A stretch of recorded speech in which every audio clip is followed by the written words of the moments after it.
rare and balanced view on politics in today's world. Based on facts, born of rationality, common sense, and logic, providing context on today's events. This is American Perspective with Rick Thomas. Wow, what a way to start the show. Hello, everybody, and welcome to American Perspective. Big shout out to Buddy Weiser. He has returned. That is great. I'm assuming, Buddy, that you had a problem with either internet or electrical or potentially both in the past, but it is good to see you, sir. I do appreciate that you are back and in your finest form. Buddy emailed me earlier today and with a very simple message, and it was, I remain. That's just the way Buddy is. I mean, he remains. So anyway, he let me know that everything was okay with that. So thank you. Thanks for checking in and everything. That is the last of the longtime Whiskey Warrior P1 crew from the horrors of Hell-een that has now checked in, at least the regulars anyway.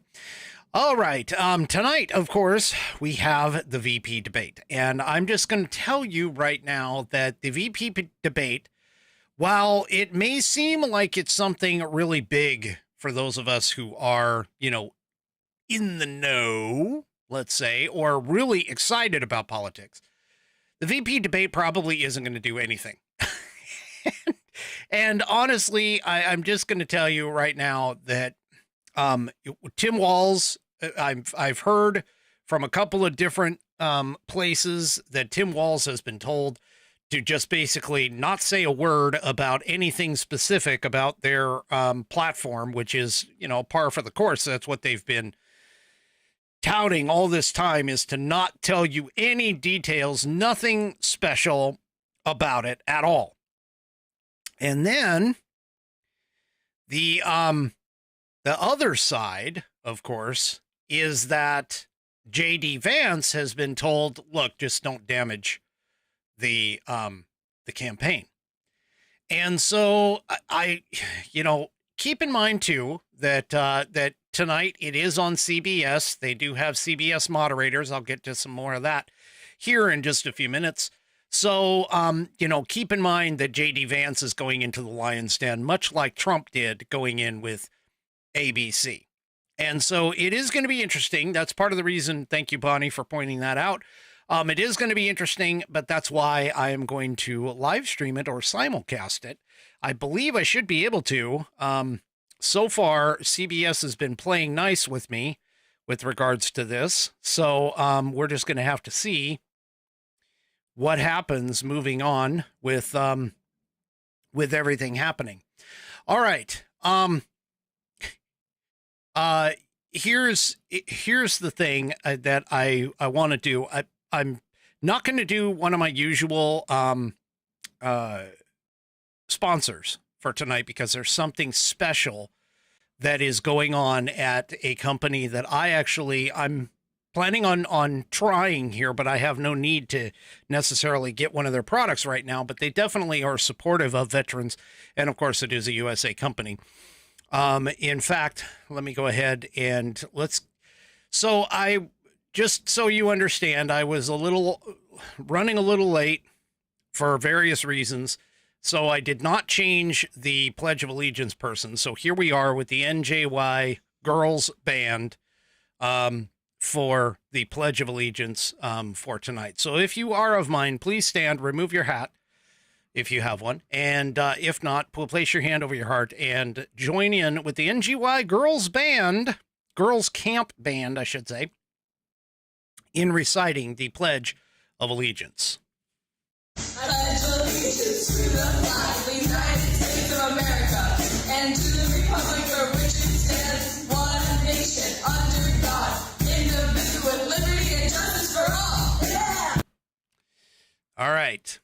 Thank you very much for putting that in. I do appreciate that. Hey, if you want to get your version of the Pledge of Allegiance sent here, or presented here, I should say, then all you need to do is record yourself performing it on audio. Take that audio file, attach it to an email, and send it to fans, FANS, at AmericanPerspective.online.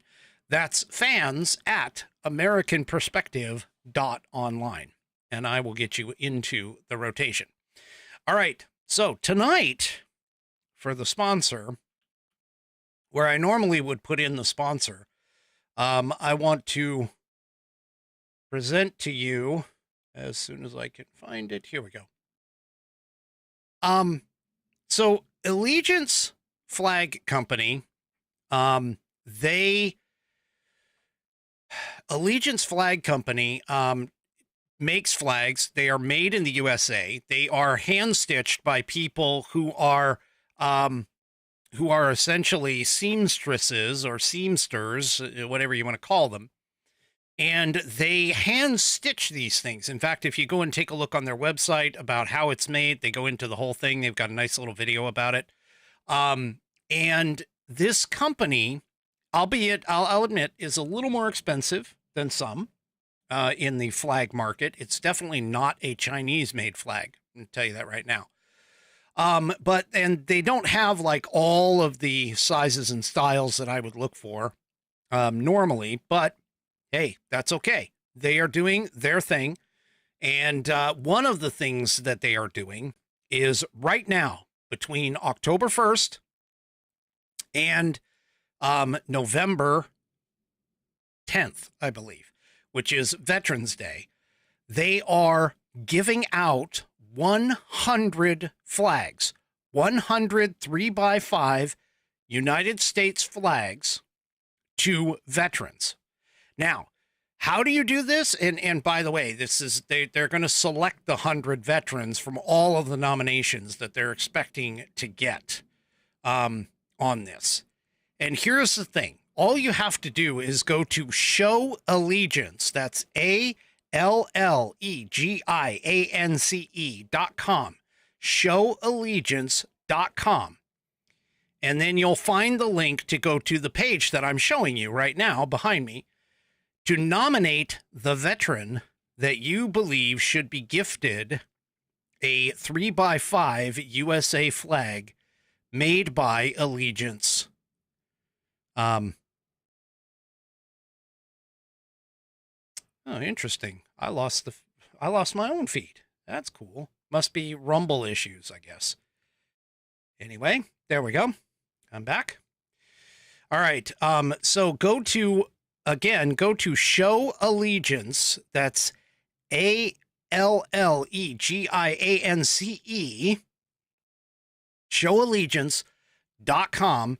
And you can find the link to go to nominate a veteran. It's called Flags for Heroes. And I think this is a really good thing to do. And that is to nominate a veteran. You can see right here, you go and you nominate the veteran, submit your nomination before November 10th, and they will go through and pick out 100 veterans who will be gifted a flag, a United States flag, for it. And apparently if you have like photos of the veteran or whatever, your relationship to the veteran, what branch they served, so on and so forth, just fill out all the information. And you can get into this. And also you can choose to share the nominee's story and the photo and so on and so forth. But go and check it out. And if you know a veteran's or a veteran who would be, and keep in mind, I mean, this could be someone older, it could be, younger, whatever. But if you know of a veteran that would love a gift, to be gifted a flag, this would be fantastic for you to do. Once again, this is Allegiance Flag Company, and you would go to Show Allegiance, ALLEGIANCE.com, and you'll find the link. Here, I'll kind of show you right here. So here's the main page, and once this front banner rotates, or you can hit one of the arrows, and you can go to Flags for Heroes, nominate a veteran right here, and you click that button, and that takes you to the nominate a veteran set. So, yeah, I recommend that you do that if you can, sometime between now and November 10th. Get your nominations in and potentially get someone who you really do appreciate a gift that is going to be a lasting gift and a very proud gift for those veterans. It is, once again, Flags for Heroes at Allegiance Flags Company that does it. But anyway, go and check them out. And all right. And yes, buddy, I do have the same background. Again, I wasn't paying attention and I freaking lost track of time. And, there we go. So here we are again. I could possibly change it. Let me see if I can do that really quick. If you're that interested in it, let me see what background. Let's go with. How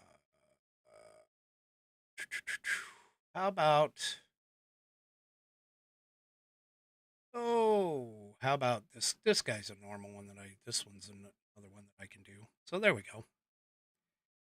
There we go. Now I got my background changed. So anyway, all right. Which actually this kind of works because it is VP debate night. All right. Let's get into it. A couple of things, more so about the debate here in a little while. But first, a couple of things, or a couple of articles that I missed last night. One of them being in Town Hall. And, these people, and by these people, I mean these journalists who seem to think that they can, quote unquote, fact check. And they turn out to be actual propagandist checks, because that's what they are, or completely fake fact checks. We're going to be dealing with some of that tonight, I'm sure. Even though CBS is saying that the moderators are not supposed to fact check, I can almost guarantee you that they probably will if something goes a little bit out of what they believe is their again, just expect this thing to go off the rails. But anyway, Josh Hawley was, he's a really good, what is he? A senator, great senator, smart guy. I love listening to him at times in the committee hearings and committee meetings and so on and so forth. And basically what ended up happening is a left-wing reporter from KSDK named Mark Maxwell ran a piece about Josh Hawley, supposedly fact-checking. Mark Maxwell, the reporter, was fact-checking the senator's involvement with the Army negotiations to secure funding for military housings. Now, the problem is that Maxwell's piece has one singular issue. Well, he failed to contact the Army and the military base itself. Instead, Maxwell decided to choose and use a so-called source, which has since been discovered to be the political opponent of Josh Hawley, who was also not present during the negotiations with the United States Army. And he also, that same guy also said in a previous article that he wants to see Hawley lose his reelection. So Hawley hit back. And here is what happened. So again, this piece is in Town Hall. Hawley hit back on X with a letter from the Secretary of the Army explaining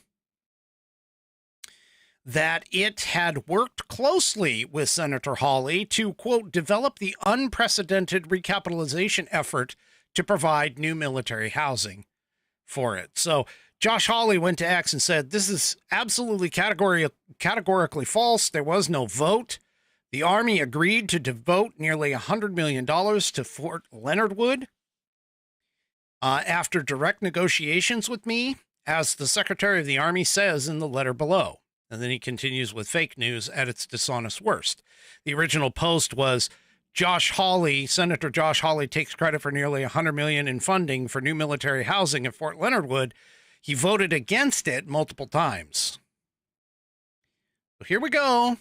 Once again, the left is making shit up. I'm getting tired of these people. I really am getting tired of this. But anyway, so Josh Hawley takes no prisoners when it comes to this. Abigail Jackson jumped in, who is Hawley's communications director, also called out Maxwell for not using actual evidence to support the claims that Abigail Jackson posted on X. Insane dishonesty from KSDK, that's the news station. Millions of dollars in funding were negotiated directly with the Army by Josh. The funding he secured was not part of any vote. We gave KSDK all of this information, and they refused to include it or to reach out to any legit sources to confirm. So, yeah.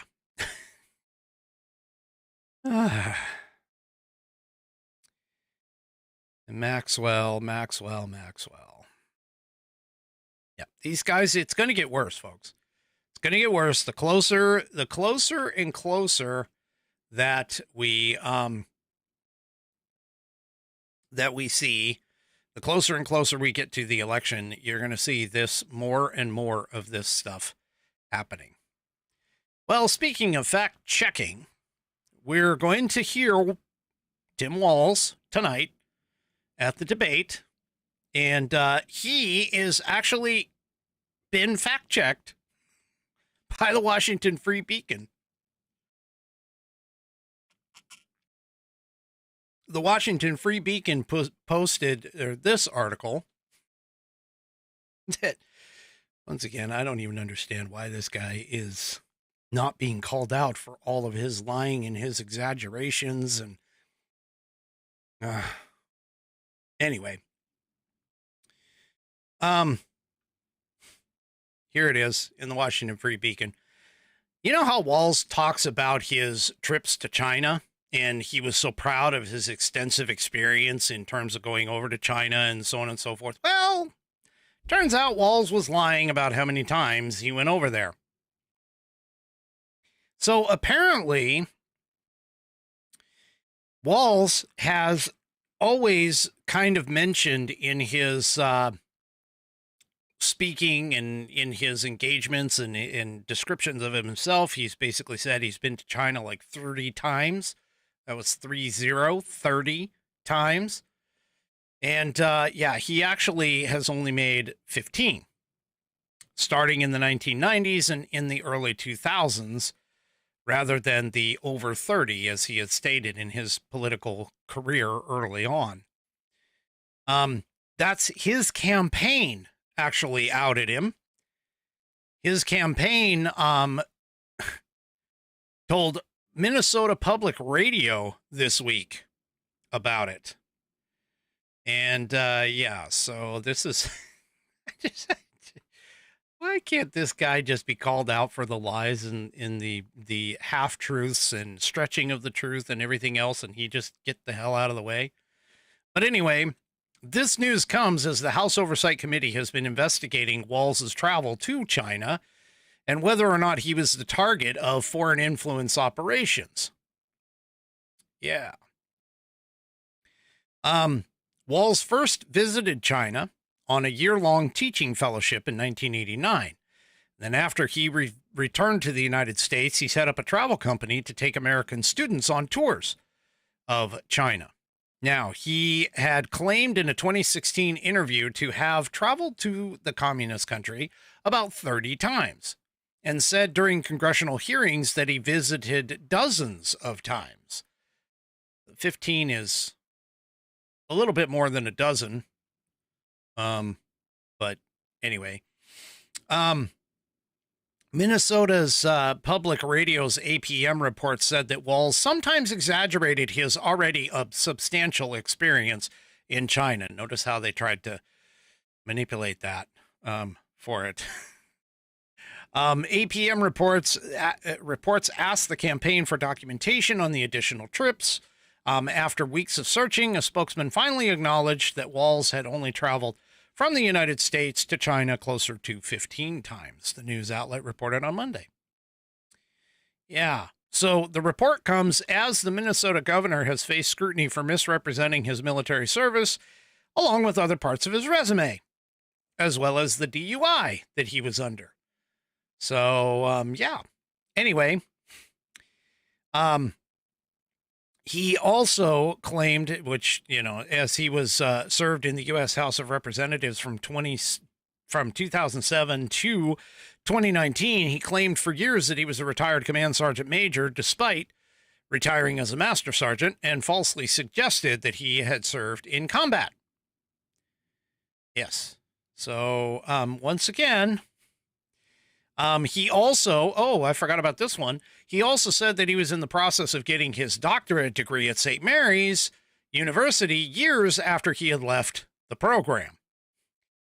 Wall's views on China have been a subject of controversy during the campaign. As a high school teacher in 1990s, Walls appeared to extol life under Chinese communism, telling his students that it is a system in which, quote, everyone shares, gets free food and housing, according to the Free Beacon, as they reported in August. Walls said during a lesson on Chinese communist system in November 1991, quote, it means everyone is the same and everyone shares. The doctor, the construction worker, they make the same. The Chinese government and the place they work provide housing and about 30 pounds of rice per month. They get they get food and housing. Yeah. And he apparently, after his returning from his first trip to China, Walls told a local newspaper, no matter how long I live, I'll never be treated that well again. Yeah. He said, they gave me more gifts than I could bring home. It was an excellent experience. He boasting that he received a salary that was double the pay of Chinese teachers and given a decorated apartment with a color TV and had the only air-conditioned residence on campus. Yeah. Well, all I can tell you is that when I went over there for a bit of work, my corporation had to sign a letter that basically said that I would not become a ward of the state while being over there. So, yeah, they're really forgiving and loving and welcoming and so on and so forth. They just want to make sure that we're not being provided or we're not causing them any welfare. So, yeah.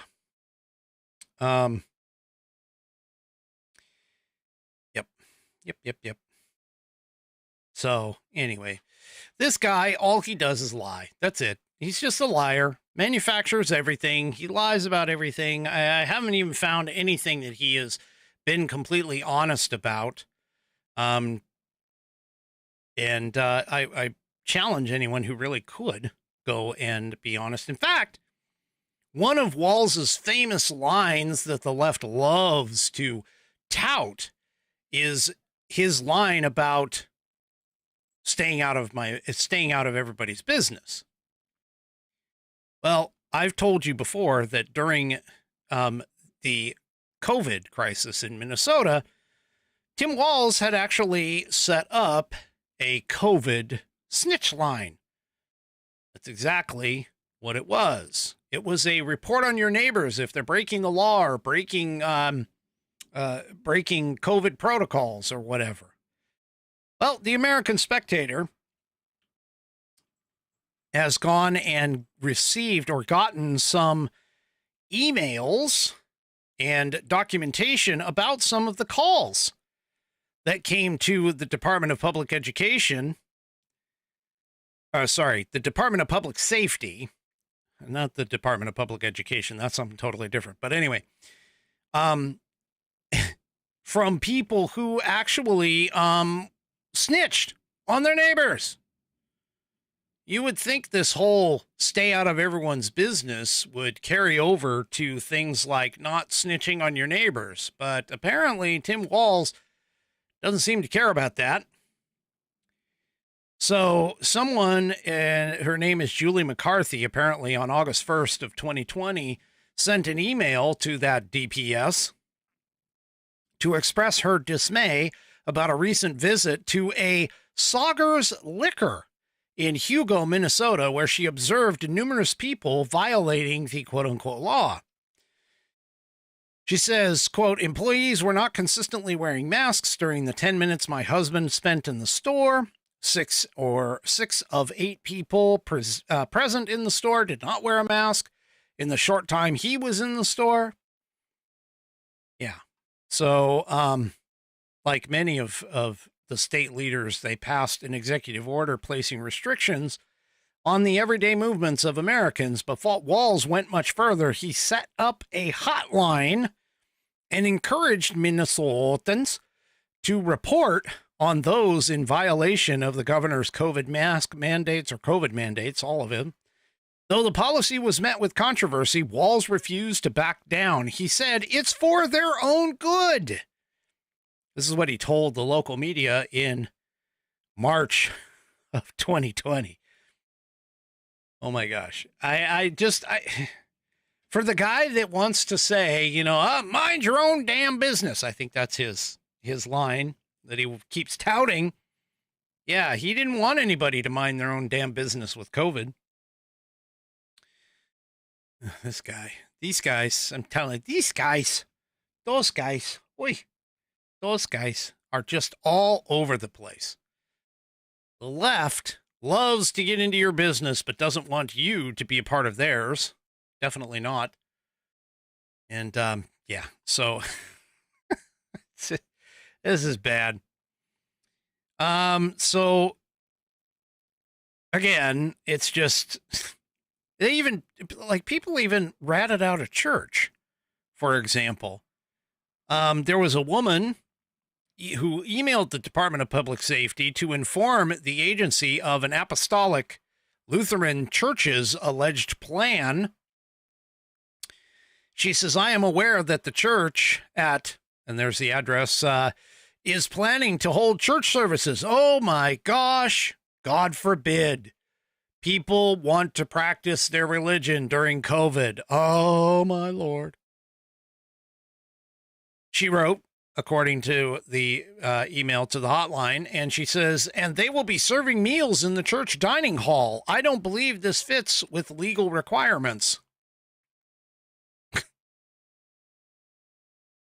Now, the piece here does say that it's unclear if the state took any action against the church or if church services were actually even held, but the email shows the zeal in which some Americans reported on one another in response to Walz's invitation. I guarantee you everyone who reported on their neighbor is a Marxist, leftist, Democrat, moron. I can almost guarantee it perfectly. Anyway, this piece kind of continues and talks a little bit more. There's some more examples of things that people, come on.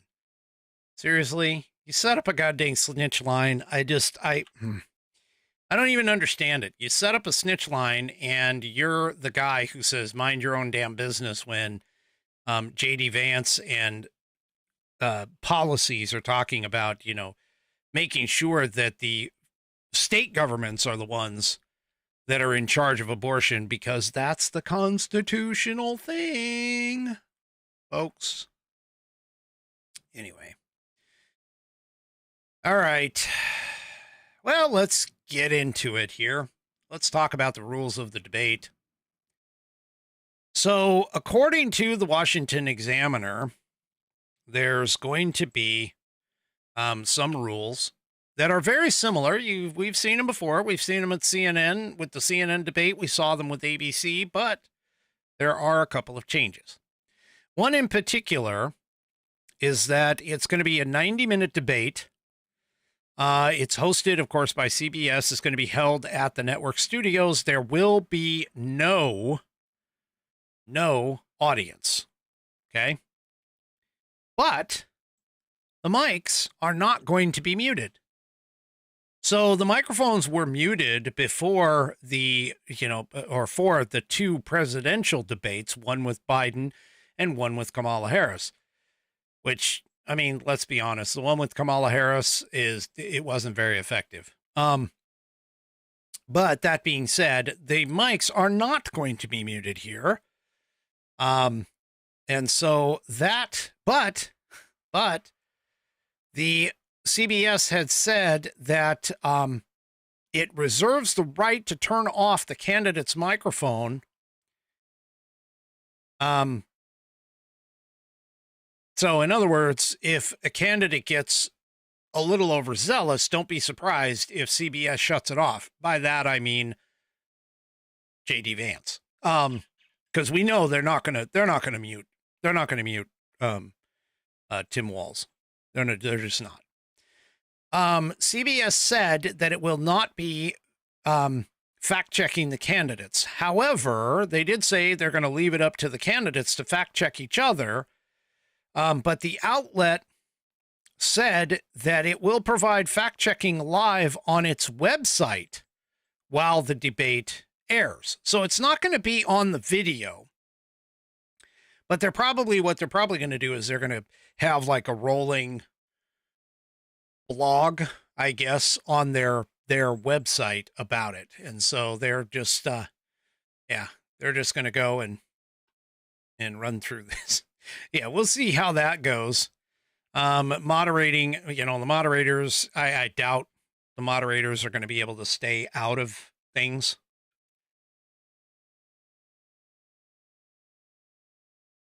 Because of the fact that both of the moderators are of course flaming leftists. But anyway,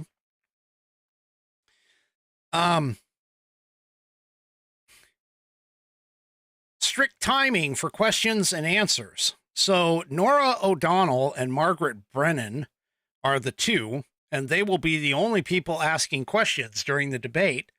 With each candidate will receive 2 minutes to answer. The other candidate will receive 2 minutes to respond. Then each candidate will get one more additional minute for rebuttals. And then they also will each receive an additional minute to continue a discussion, but at the discretion of the two moderators. Candidates won't have opening statements, but each of them will get a 2-minute closing statement. Now, a coin toss was held for it, and Vance won that. So that allows him to have the last closing statement, meaning he will have the final word between the two candidates, much like Trump did for the Harris campaign. So now CBS claims that neither Vance nor Walz has been given any of the topics or questions that will be asked in the debate. We all know kind of where that has gone. Anyway, the candidates will be standing. So just like with the other debates, they're going to be standing about it. And so they're going to be standing behind podiums, and O'Donnell and Brennan will be seated. Vance will be standing on the left. Walz will be on the right. This marks the first time the candidates haven't been sitting for a vice presidential debate since 2008. That's interesting. At the podium, of course, the candidates will have pen, paper, and a bottle of water. Candidates will not be allowed to have props or pre-written notes. So, 3 Chevy points out that the Republicans won all of the coin tosses. Anyway. The venue will also have a countdown with lights indicating how much time a candidate has left. The light will be green until there's 15 seconds left. Then the light goes yellow. Then at 5, the light flashes red. Once it hits 0, the clock will stand. It will be a solid red. So there's a couple other rules. I mean, I already said it will be 90 minutes long with 2 4-minute commercial breaks. It starts at 9 p.m., which is 6 p.m. my time, roughly about 25 minutes from now. During the commercial breaks, campaign staff will be prohibited from interacting with the candidates. They will be introduced with the incumbent party going first, so that means Walz gets introduced first. And then Vance will get introduced. So anyway. Like I said, it's going to be kind of interesting. Now, let's take a look really quick at the potentiality of 3-on-1, which, yeah, no audience. And yes, it will be 3-on-1. MRC Newsbusters did a study, and they they believe that CBS is wildly slanted in the favor of Harris and Walz. Yeah. So, yeah.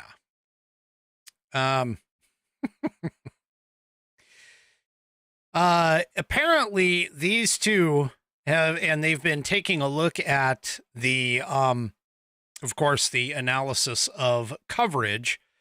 And as you can see in this graphic right here, yeah, there it is. This graphic right here, Harris-Walz coverage, 85% positive on CBS, while Trump-Vance coverage is 81% negative. So, yeah, it's almost as skewed as what the NBC Nightly News did during the same period. And also ABC's, it's not quite as extreme as the ABC News. But again, we're looking at a leftist outlet. I mean, seriously, is anybody really surprised at this? Shouldn't be. So, yeah, be prepared for the potentiality of this being a problem. So CBS obviously tilts to the Democrats. We know that's going to happen. And we already knew that as well. So let me see what else. On immigration, there's no explicit evaluations of Harris from reporters or nonpartisan sources. Very critical of Trump. So on and so forth. So, yeah. They spent a lot of time apparently bashing Trump and Vance. So, of course, once again, you know, we're not going to be, yeah, this ain't going to be, this is going to be interesting for that. Anyway, and during the commercial breaks, the 4 minutes commercial breaks, I'll try and, of course, pop in and entertain you with what I caught as far as like lies and stretches and so on and so forth. So, yeah. Anyway. All right. So much for the debates. That's what you can expect. Expect, of course, you know, Vance to do his typical reading off of statistics and analyses, and Walz try to win you over with his what they call Midwestern nature, telling stories, anecdotal evidence, those kinds of things. So, yeah. So anyway, actually, Pops mentioned that Walz has hearing aids from his time in combat in Iraq. Well, he did actually get some type of a hearing surgery, but it had nothing to do, of course, with him being in Iraq because he never went. Anyway, he was, I'll be honest with you, he was an artillery gunner. So, you know, I mean, he did suffer some hearing loss because of that, but yeah. All right. So a couple of off the shelf or off the cuff kind of things, not really directly related to any particular articles. For those of you that don't know, Israel came under attack, and they were attacked directly by Iran. Iran sent anywhere from, I've heard, anywhere from 100 all the way up to 400 ballistic missiles their way. No reports of any injuries, but there is some minor damage for the Israeli people. Apparently, the Iron Dome wasn't that active, and not because it wasn't able to be active, but what I've heard described as what happens is that the radar that the Iron Dome uses feeds the information into a computer. The computer will then compute the trajectory of the ballistic missile, any one of them. And if there aren't any major civilian targets, then it may not send a missile after it to blow it up in the air. So yes, Israel was attacked by Iran. Israel has, as far as I am aware right now, has yet to respond. However, they are saying that there will be a substantial response. So the question is going to be whether they're going to go after Iran's oil refineries, whether they go after Iran's nuclear program, or both. There has been some rumors running around that they might go after the mullahs themselves, the leaders of Iran. So there's all of that kind of thing. And so, yeah, it's very, very scary stuff over there. Also, too, the much debated, much talked about, at least by this program and over the last couple of days, the International Longshoremen's Association strike has hit. They are on strike. They are on the picket lines right now. And so we'll see how much of an impact that has, not only on our own shipping and those kinds of things, which, again, keep in mind that this is the Gulf Coast and the East Coast that is impacted by this, not necessarily the Western Coast, because the Western Coast is controlled by a separate union that negotiated their contract 2 years ago, in May of 2022. So we'll have to see how that goes. We'll also have to see how that's going to impact the election if it goes on for very long. Remember what I said, it's anticipated that 1 day of a strike, okay, 1 day of a strike can equal up to a week of backup. So we'll just have to see where that goes as far as that goes. But I know that not everything is going to be able to get rerouted, and so there might be some shipments and of things, especially stuff like some produce and not all produce, but some produce coming in from places around South America and those kinds of things that will probably be delayed, significantly delayed, depending upon how long this goes. Now, also, too, keep in mind that as I pointed out earlier, this isn't just about money, although money is a part of it. The more major factor, reportedly, is the automation at the ports. And apparently their last contract that they had, they negotiated zero automation with the port companies. And what ended up happening, apparently with COVID and some of the sickness and that kind of stuff, the port companies decided to break the contract and go ahead and put in some of the automation.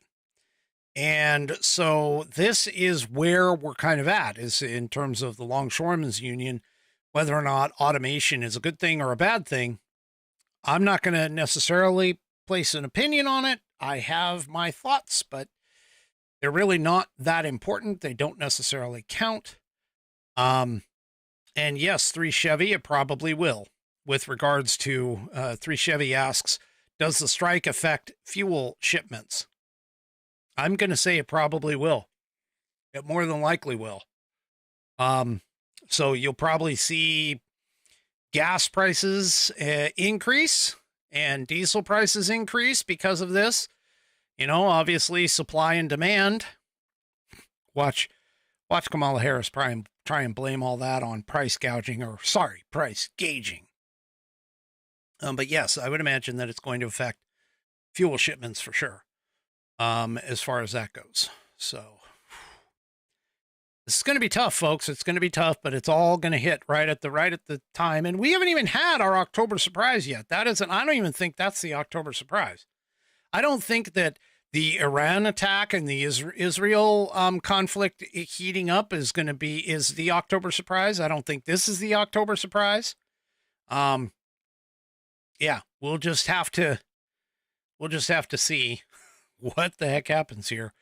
with the October surprises. Because I still think there's one out there. And yeah, it's going to be kind of interesting to see. All right. Well, before we've got about 15 minutes. Let me just take a quick look, see where they're at. Oh, they're on a commercial. Okay. Well, that ought to be fun. Anyway, one thing that I did see, and this is out of the American Spectator, which if no one's ever read the American Spectator, I'm going to tell you, it's a pretty decent magazine. And they have a section where they discuss constitutional issues and constitutional subjects. And I was reading it earlier, this last article that came out, and this is so true, but it goes beyond as far as the article. The article addresses only one part, but it goes, the education of Americans and how our Constitution works goes beyond just this. However, it is significant in the fact that they are bringing this up. So here it is, the American Spectator. Most Americans misunderstand the duties of the president.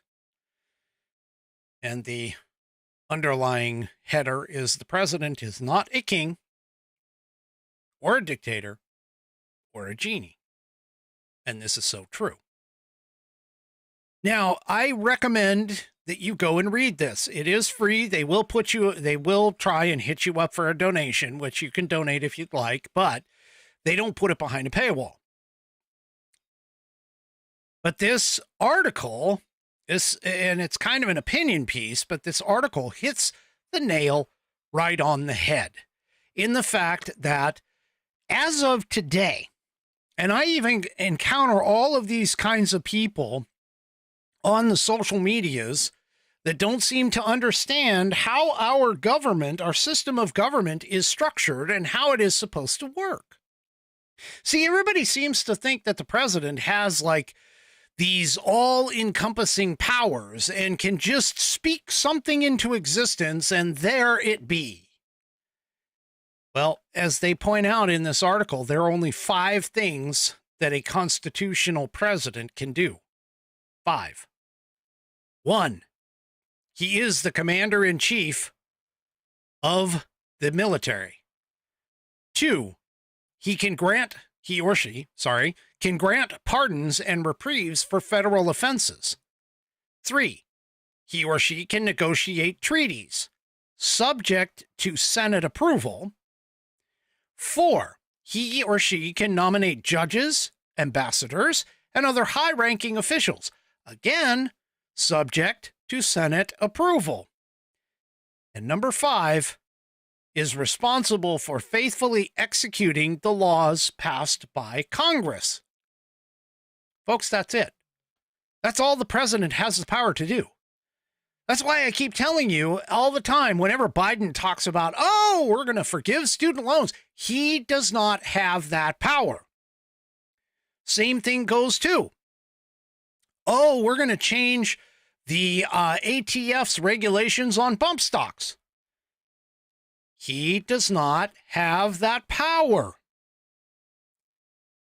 Oh, we're just going to go and forgive, housing loans. We're just going to give you money. She does not have that power. All of the things, in fact, a vast majority, and this doesn't go for just Kamala Harris and Walz. This also goes for Trump as well. A vast majority of their promises that they've been putting out on the campaign trail are not their job. They don't have that power. This is why having the Constitution in terms of understanding how our government works is so important when you're dealing with things like elections. Now, granted, the American electorate, meaning the people that vote, have been conditioned by an education system that has not presented them with the realities of the way that our constitutional republic actually works, that they seem to believe that the president can just magically, oh, I'm going to cut taxes, or I'm going to add a capital gains tax, or I'm going to start something, I don't know, whatever, you know, to like, I'm going to give you $6,000 of a tax credit for childcare. Okay, folks, it doesn't work that way. It does not work that way. The president does not make laws. Now, the Constitution itself does not say that the president is responsible for ensuring every American has a job, reducing the price of gas, or even legislating from the Oval Office. This is in the article. The founders deliberately left those tasks to Congress, the states, and ultimately to the people. So here in the piece, here's what the founders thought actually of presidential power. They were very clear about why they designed the presidency as they did. They feared centralized, unchecked power and sought to limit the president's authority. James Madison in Federalist 47 warned of the dangers of combining legislative and executive powers, stating, quote, the accumulation of all powers, legislative, executive, and judiciary, in the same hands, whether of one, a few, or many, may justly be pronounced the very definition of tyranny. In Federalist number 69, Alexander Hamilton contrasts the American presidency with a monarchy and emphasizes that the president's powers are carefully limited, much weaker than those of a king, and focused on enforcing laws rather than making them. Now, what's also clear about this is if you look at the first few presidents that was there, the executive branch was never intended to be a one-person solution to all of America's problems. Now, we have since moved beyond that, apparently. We have since moved beyond that completely, and this is part of my argument where I get in front of you and I talk about the Constitution and I talk about the overreach of the government. See, even Congress is limited by the Constitution, but we're talking about the president here. The president cannot, under any circumstances, legislate from the Oval Office. And yet that is exactly what many presidents, including Trump, have done with their executive orders. Okay? The problem with this, of course, is that we as the people, we look at this and we think the president is going to solve all of our problems. He keeps, he or she talks about these wonderful things that they are going to do while in office. When the fact is, it is Congress that has to make those laws. The president can only enforce whatever laws that Congress makes. So all of these presidential promises that you see on the campaign trail can never come to fruition if Congress doesn't make a law about them. And when you go and take a look in the Constitution and you try and figure out, well, what is Congress's powers? Well, they're easily found. Article 1, Section 8. It enumerates 26, I think, 26 specific powers, of which, or maybe it's 18. Sorry, not 26. I was thinking of the amendments. It's 18. Yeah, it's 18 specific items that the Congress can make laws about. And out of those 18, 6 of them have to deal with the military. So outside of the military, there's only 12 that are left that have to deal with civil matters. And most of those have to deal with things like negotiating international trade and interstate commerce. Things like keeping up post roads. They don't include stuff like the Department of Education. They don't include stuff like having an FBI. They don't include stuff like having the IRS. See, our country has vastly outgrown the constitutional boundaries, and this is part of the reason why I keep pointing out to you, my loyal listeners, that the 10th Amendment is probably the strongest and most underused amendment as a part of the first 10, otherwise known as the Bill of Rights. Now, this piece is basically arguing over the accompanied rise of executive orders, which presidents increasingly use to bypass Congress and enact their own agendas. You know, the executive order was only put out a couple of times, if that, by George Washington, and by his subsequent presidents, very, very few. But here, we've had how many executive orders on the first 100 days in office? Folks, anyone who is elected to the office of the presidency, and I've told this to my buddy, Stephen Stiles, if I were to be elected into the office of the presidency, I think the American people would get a huge shock in terms of the actual job of the president. I honestly believe that we need to get back to the originalism. And by originalism, I'm not saying we take us all the way back to the original Constitution and build from there. No, we can keep the amendments that are there, that have been ratified for the most part. There's a couple that I would like to argue and belabor and debate and, the points, but the key here is we have to get back to the idea that the Constitution presents guardrails on federal government, and to make it so that the people, meaning you and I, and the rest of even the Democrat leftist morons that are out here who only vote Democrat because they are morons, they need to have a complete education in terms of how our system of government is supposed to work. That's how it's supposed to work. President can only execute, cannot make, cannot modify, cannot change, cannot issue opinions. He executes the laws.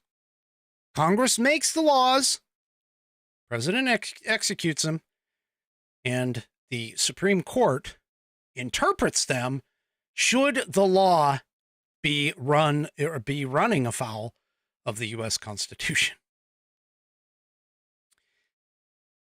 Take a look at the American Spectator if you get the chance. It is spectator.org is the place, but they've got some great pieces in there for you to take a look at. All right, let's see where we are at here with the presidential debate. Go ahead and take a look here. Oops. Yeah. Go away. Okay. So here we are with the debates. Let me see. Incredible floods in North Carolina, which also is a platform for president. Yeah. Okay. I'm gonna kind of. They're doing some preview or some talking points here. They've got about a minute. A minute and 38 seconds. You can see there the counter opposite of where I am. Here they come. Okay. South Carolina and Florida and Georgia the next day. Here we see the vice presidential candidates there. Tim Walz standing a lone man behind his lectern. Ed, give us your last thoughts as we watch here as J.D. Vance is off in the wings for the moment. Oh, there he is. It's performance. That seems obvious, but no faux pas. And they're looking for a viral moment. That's what they'll be looking for tonight. No handshake. No handshake, and there you have Governor Walz appears to be taking some notes. J.D. Vance doing the same as our I actually think the colleagues. handshake came before were this, shaking before hands they switched over. Before the cameras came. That's right. Oh, okay. Well, we have the vice presidential debate coming up in a moment. It will be moderated by our own Nora O'Donnell and Margaret Brennan.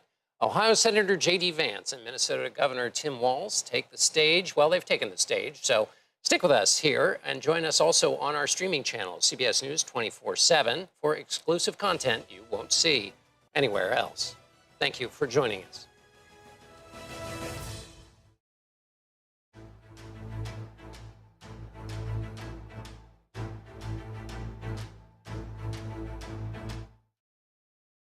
Okay, I'm pretty sure they're going to switch over to the debate. This was just transferring between the shows, obviously. 5 seconds left. Here we go. Tonight, with just over a month to go until Election Day, the first and only meeting between the two men who hope to become Vice President of the United States, Democratic Governor Tim Walz of Minnesota and Republican Senator J.D. Vance of Ohio. Now, this is likely the final debate of this election cycle, and voting is already underway in 20 states. CBS News polling shows this remains a race either presidential candidate could win. The CBS News vice presidential debate starts now. Fight for every single vote, and we're going to take this country back. And we are ready to continue to build the future together. We're going to turn this whole country red with President Donald J. Trump's leadership. You know what's at the end of this little journey? Kamala Harris as the next president of the United States. This is a CBS News special, live from CBS News headquarters in New York. America Decides, the vice presidential debate. Good evening, I'm Nora O'Donnell, and thank you for joining us for tonight's CBS News Vice Presidential Debate. We want to welcome our viewers on CBS, on other networks here in the U.S. and around the world. We have a consequential night ahead, and our focus is the issues that matter to you, the voter. Let's introduce the candidates. Minnesota's Democratic Governor Tim Walz and Ohio's Republican Senator J.D. Vance, tonight meeting for the first time.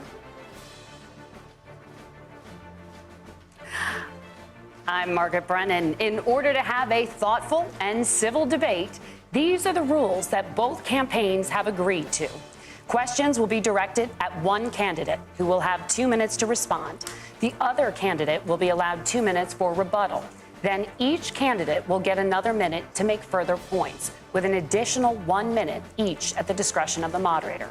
The primary role of the moderators is to facilitate the debate between the candidates, enforce the rules, and provide the candidates with the opportunity to fact-check claims made by each other. CBS News reserves the right to mute the candidates' microphones to maintain decorum. We have not shared the questions or topics with the campaigns. The stage is set.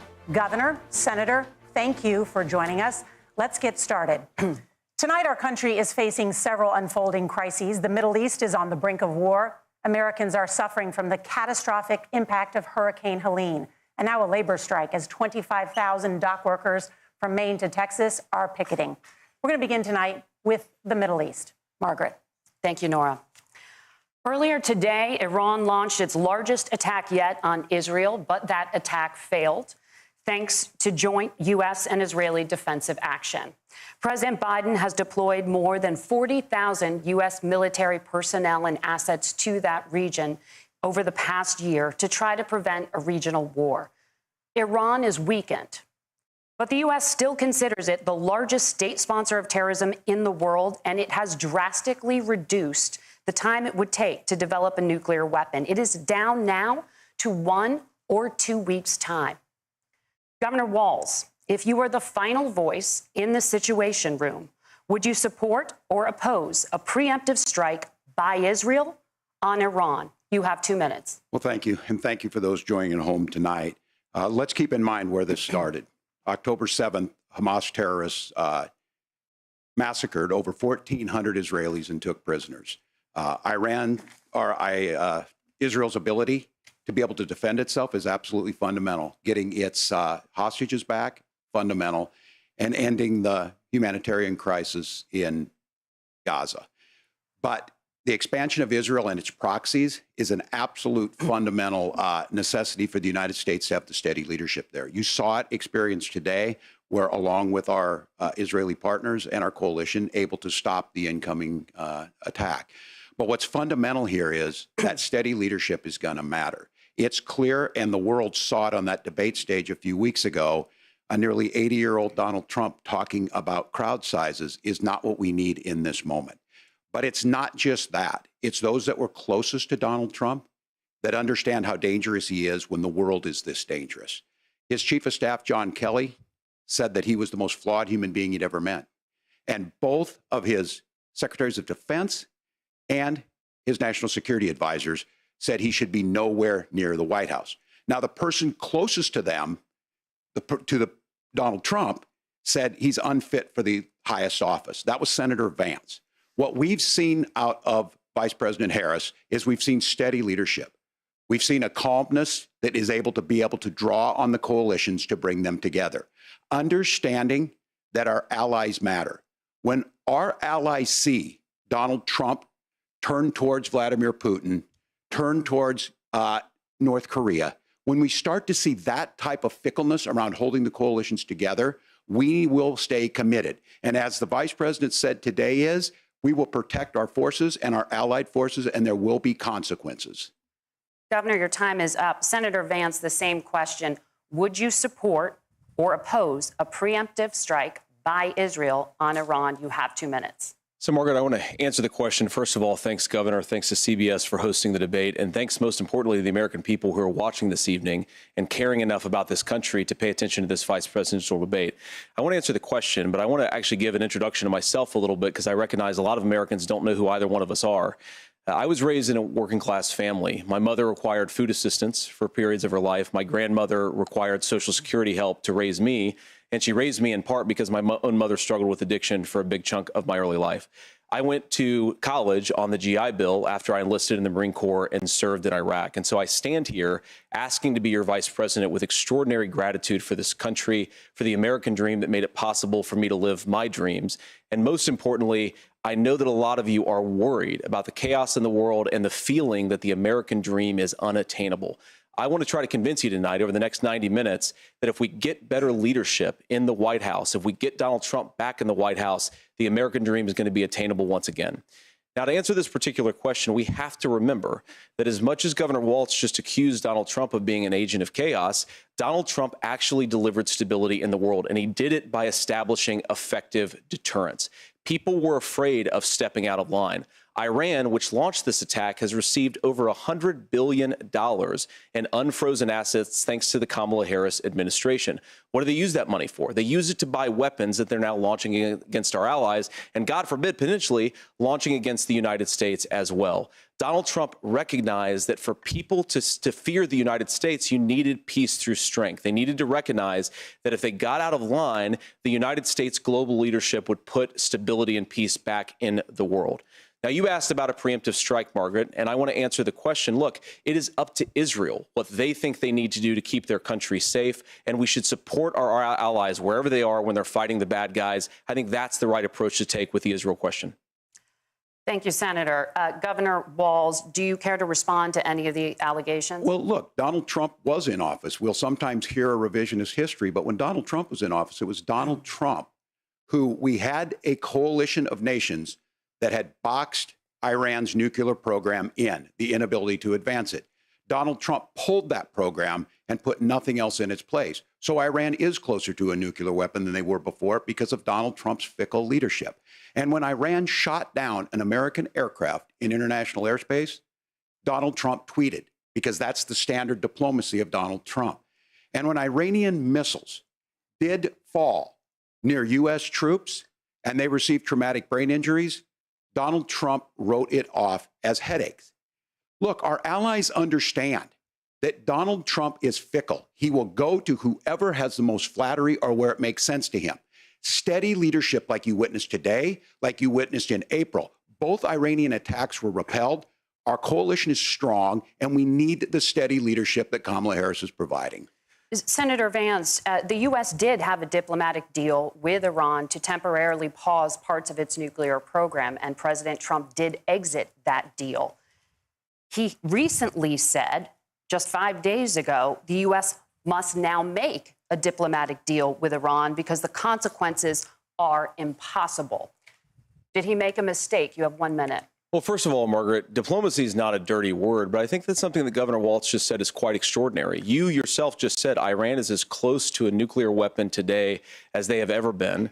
And Governor Walz, you blamed Donald Trump consistently made the world more secure. Now, we talk about what the sequence of events that led us to where we are right now, and you can't ignore October the 7th, which I appreciate Governor Walz bringing up. But when did Iran and Hamas and their proxies attack Israel? It was during the administration of Kamala Harris. So Governor Walz can criticize Donald Trump's tweets, but effective, smart diplomacy and peace through strength is how you bring stability back to a very broken world. Donald Trump has already done it once before. Ask yourself at home, when was the last time, I'm 40 years old, when was the last time that an American president didn't have a major conflict break out? The only answer is during the 4 years that Donald Trump was president. Gentlemen, we have a lot to get to. Nora? Margaret, thank you.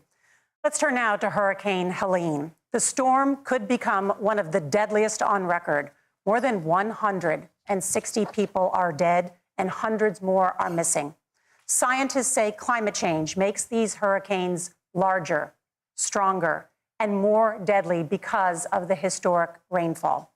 Senator Vance, according to CBS News polling, 7 in 10 Americans and more than 60% of Republicans under the age of 45 favor the U.S. taking steps to try and reduce climate change. Senator, what responsibility would the Trump administration have to try and reduce the impact of climate change? I'll give you 2 minutes. Sure. So first of all, let's start with the hurricane, because it's an unbelievable, unspeakable human tragedy. I just saw today, actually, a photograph of 2 grandparents on a roof with a 6-year-old child, and it was the last photograph ever taken of them because the roof collapsed and those innocent people lost their lives. And I'm sure Governor Walz joins me in saying our hearts go out to those innocent people, our prayers go out to them, and we want as robust and aggressive as a federal response as we can get to save as many lives as possible, and then, of course, afterwards, to help the people in those communities rebuild. I mean, these are communities that I love. Some of them I know very personally, in Appalachia, all across the Southeast. They need their government to do their job, and I commit that when Donald Trump is president again, the government will put the citizens of this country first when they suffer from a disaster. Now, Nora, you asked about climate change. I think this is a very important issue. Look, a lot of people are justifiably worried about all these crazy weather patterns. I think it's important for us, first of all, to say Donald Trump and I support clean air, clean water. We want the environment to be cleaner and safer. But one of the things that I've noticed some of our Democratic friends talking a lot about is a concern about carbon emissions, this idea that carbon emissions drives all of the climate change. Well, let's just say that's true, just for the sake of argument, so we're not arguing about weird science. Let's just say that's true. Well, if you believe that, what would you want to do? The answer is that you'd want to reshore as much American manufacturing as possible, and you'd want to produce as much energy as possible in the United States of America, because we're the cleanest economy in the entire world. What have Kamala Harris's policies actually led to? More energy production in China, more manufacturing overseas, more doing business in some of the dirtiest parts of the entire world. And when I say that, I mean the amount of carbon emissions they're doing per unit of economic output. So if we actually care about getting cleaner air and cleaner water, the best thing to do is to double down and invest in American workers and the American people. And unfortunately, Kamala Harris has done exactly the opposite. Governor Walz, you have 2 minutes to respond. Well, we got close to an agreement because all those things are happening. Look, first of all, it is a horrific tragedy with this hurricane. And my heart goes out to the folks that are down there. In contact with the governors. I serve as co-chair of the Council of Governors as we work together on these emergency managements. Governors know no partisanship. They work together. So all of the governors and the emergency responders are on the ground. Those happen on the front end. The federal government comes in, makes sure they're there to that we recover. But we're still in that phase where we need to make sure that they're staying there, staying focused. Now, look, coming back to the climate change issue, there's no doubt this thing roared onto the scene faster and stronger than anything we've seen. Senator Vance has said that there's a climate problem in the past. Donald Trump called it a hoax and then joked that these things would make more beachfront property to be able to invest in. What we've seen out of the Harris administration now, the Biden-Harris administration, is we've seen this investment. We've seen massive investments, the biggest in global history that we've seen in the Inflation Reduction Act, has created jobs all across the country. 2000 in Jeffersonville, Ohio, taking the EV technology that we invented and making it here. 200,000 jobs across the country. The largest solar manufacturing plant in North America sits in Minnesota. But my farmers know climate change is real. They've seen 500-year droughts, 500-year floods back to back. But what they're doing is adapting, and this has allowed them to tell me, look, I harvest corn, I harvest soybean, and I harvest wind. We are producing more natural gas and more oil at any time than we ever have. We're also producing more clean energy. So the solution for us is to continue to move forward, that climate change is real. Reducing our impact is absolutely critical, but this is not a false choice. You can do that at the same time you're creating the jobs that we're seeing all across the country. That's exactly what this administration has done. We are seeing us becoming an energy superpower for the future, not just the current. And that's what absolutely makes sense. And then we start thinking about how do we mitigate these disasters. Thank you. Senator, I want to give you an opportunity to respond there. The governor mentioned that President Trump has called climate change a hoax. Do you agree? Well, look, what the president has said is that if the Democrats, in particular Kamala Harris and her leadership, if they really believe that climate change is serious, what they would be doing is more manufacturing and more energy production in the United States of America, and that's not what they're doing. So clearly, Kamala Harris herself doesn't believe her own rhetoric on this. If she did, she would actually agree with Donald Trump's energy policies. Now, something Governor Walz said I think is important to touch upon, because when we talk about clean energy, I think that's a slogan that often the Democrats will use here. And I'm talking, of course, about the Democratic leadership. And the real issue is that if you're spending hundreds of millions or even billions of dollars of American taxpayer money on solar panels that are made in China, number one, you're going to make the economy dirtier. We should be making more of those solar panels here in the United States of America. Some of them are, Tim, but a lot of them are being made overseas in China, especially the components that go into those solar panels. So if you really want to make the environment cleaner, you've got to invest in more energy production. We haven't built a nuclear facility, I think, one in the past 40 years. Senator. Natural gas, we got to invest more in it. Kamala Harris has done the opposite. That's raised energy prices and also meant that we're doing Senator, worse by the climate. Senator, your time is up. Governor, would you like to respond? Well, look, we're producing more natural gas than we ever have. There's no moratorium on that. We're producing more oil. But the folks know, and like I said again, these are not liberal folks. These are not folks that are Green New Deal folks. These are farmers that have been drought one year, massive flooding the next year. They understand that it makes sense. Look, our number one export cannot be topsoil from erosion from these massive storms. We saw it in Minnesota this summer. And thinking about how do we respond to that, we're thinking ahead on this. And what Kamala Harris has been able to do in Minnesota, we're starting to weatherproof some of these things. The infrastructure law that was passed allows us to think about mitigation in the future. How do we make sure that we're protecting by burying our power lines? How do we make sure that we're protecting lakefronts and things that we're seeing more and more of? But to call it a hoax and to take the oil company executives to Mar-a-Lago, say, give me money for my campaign and I'll let you do whatever you want. We can be smarter about that. And an all-above energy policy is exactly what she's doing, creating those jobs right here. Governor, your time is up. The overwhelming consensus among scientists is that the Earth's climate is warming at an unprecedented rate. Margaret? Thank you, Nora. We're going to turn now to immigration. The crisis at the U.S.-Mexico border consistently ranks as one of the top issues for American voters.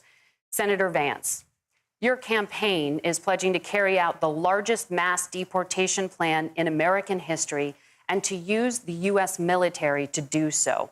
Could you be more specific about exactly how this will work? For example, would you deport parents who have entered the U.S. illegally and separate them from any of their children who were born on U.S. soil? You have 2 minutes. So first of all, Margaret, before we talk about deportations, we have to stop the bleeding. We have a historic immigration crisis because Kamala Harris started and said that she wanted to undo all of Donald Trump's border policies. 94 executive orders suspending deportations, decriminalizing illegal aliens, massively increasing the asylum fraud that exists in our system. That has opened the floodgates. And what it's meant is that a lot of fentanyl is coming into our country. I had a mother who struggled with opioid addiction and has gotten clean.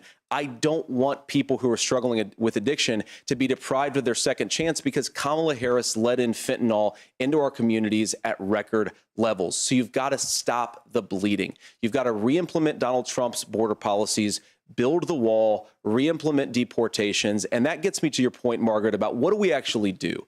So we've got 25 million illegal aliens who are here in the country. What do we do with them? I think the first thing that we do is we start with the criminal migrants. About 1 million of those people have committed some form of crime in addition to crossing the border illegally. I think you start with deportations on those folks. And then I think you make it harder for illegal aliens to undercut the wages of American workers. A lot of people will go home if they can't work for less than minimum wage in our own country. And by the way, that'll be really good for our workers who just want to earn a fair wage for doing a good day's work. And the final point, Margaret, is you ask about family separation. Right now in this country, Margaret, we have 320,000 children that the Department of Homeland Security has effectively lost. Some of them have been sex trafficked. Some of them hopefully are at homes with their families. Some of them have been used as drug trafficking mules. The real family separation policy in this country is unfortunately Kamala Harris's wide open southern border.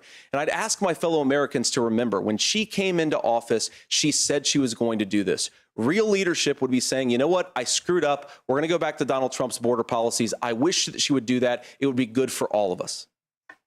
Governor, do you care to respond to any of those specific allegations, including that the vice president is, quote, letting in fentanyl and using kids as drug mules, among other things regarding children? The drug mule is not true, but I will say about this, about the fentanyl, because this is a crisis of this, the opioid crisis. And the good news on this is the last 12 months saw the largest decrease in opioid deaths in our nation's history.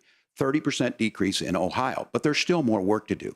But let's go back to this on immigration. Kamala Harris was the Attorney General of the largest state and a border state in California. She's the only person in this race who prosecuted transnational gangs for human trafficking and drug interventions. But look, we all want to solve this. Most of us want to solve this, and that is the United States Congress. That's the Border Patrol agents. That's the Chamber of Commerce. That's most Americans out here. That's why we had the fairest and the toughest bill on immigration that this nation's seen. It was crafted by a conservative senator from Oklahoma, James Lankford. I know him. He's super conservative, but he's a man of principle, wants to get it done. Democrats and Republicans worked on this piece of legislation. The Border Patrol said, this is what we need in here. These are the experts. And the Chamber of Commerce and the Wall Street Journal said, pass this thing. Kamala Harris helped get there.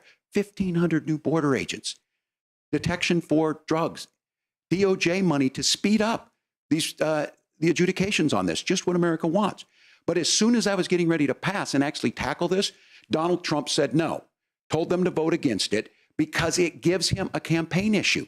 It gives him to, what would Donald Trump talk about if we actually did some of these things? And they need to be done by the legislature. You can't just do this through the executive branch. So look, we have the options to do this. Donald Trump had 4 years.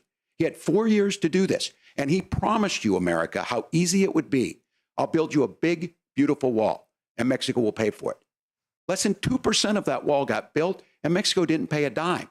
But here we are again, 9 years after he came down that escalator, dehumanizing people and telling them what he was going to do. As far as the deportation plan, at one point, Senator Vance said it was so unworkable to be laughable. So that's where we're at. Pass the bill, she'll sign it. Governor, your time is up. Senator, the question was, will you separate parents from their children, even if their kids are U.S. citizens? You have 1 minute. Margaret, my point is that we already have massive child separations thanks to Kamala Harris's open border. And I didn't accuse Kamala Harris of inviting drug mules. I said that she enabled the Mexican drug cartels to operate freely in this country. And we know that they use children as drug mules, and it is a disgrace, and it has to stop.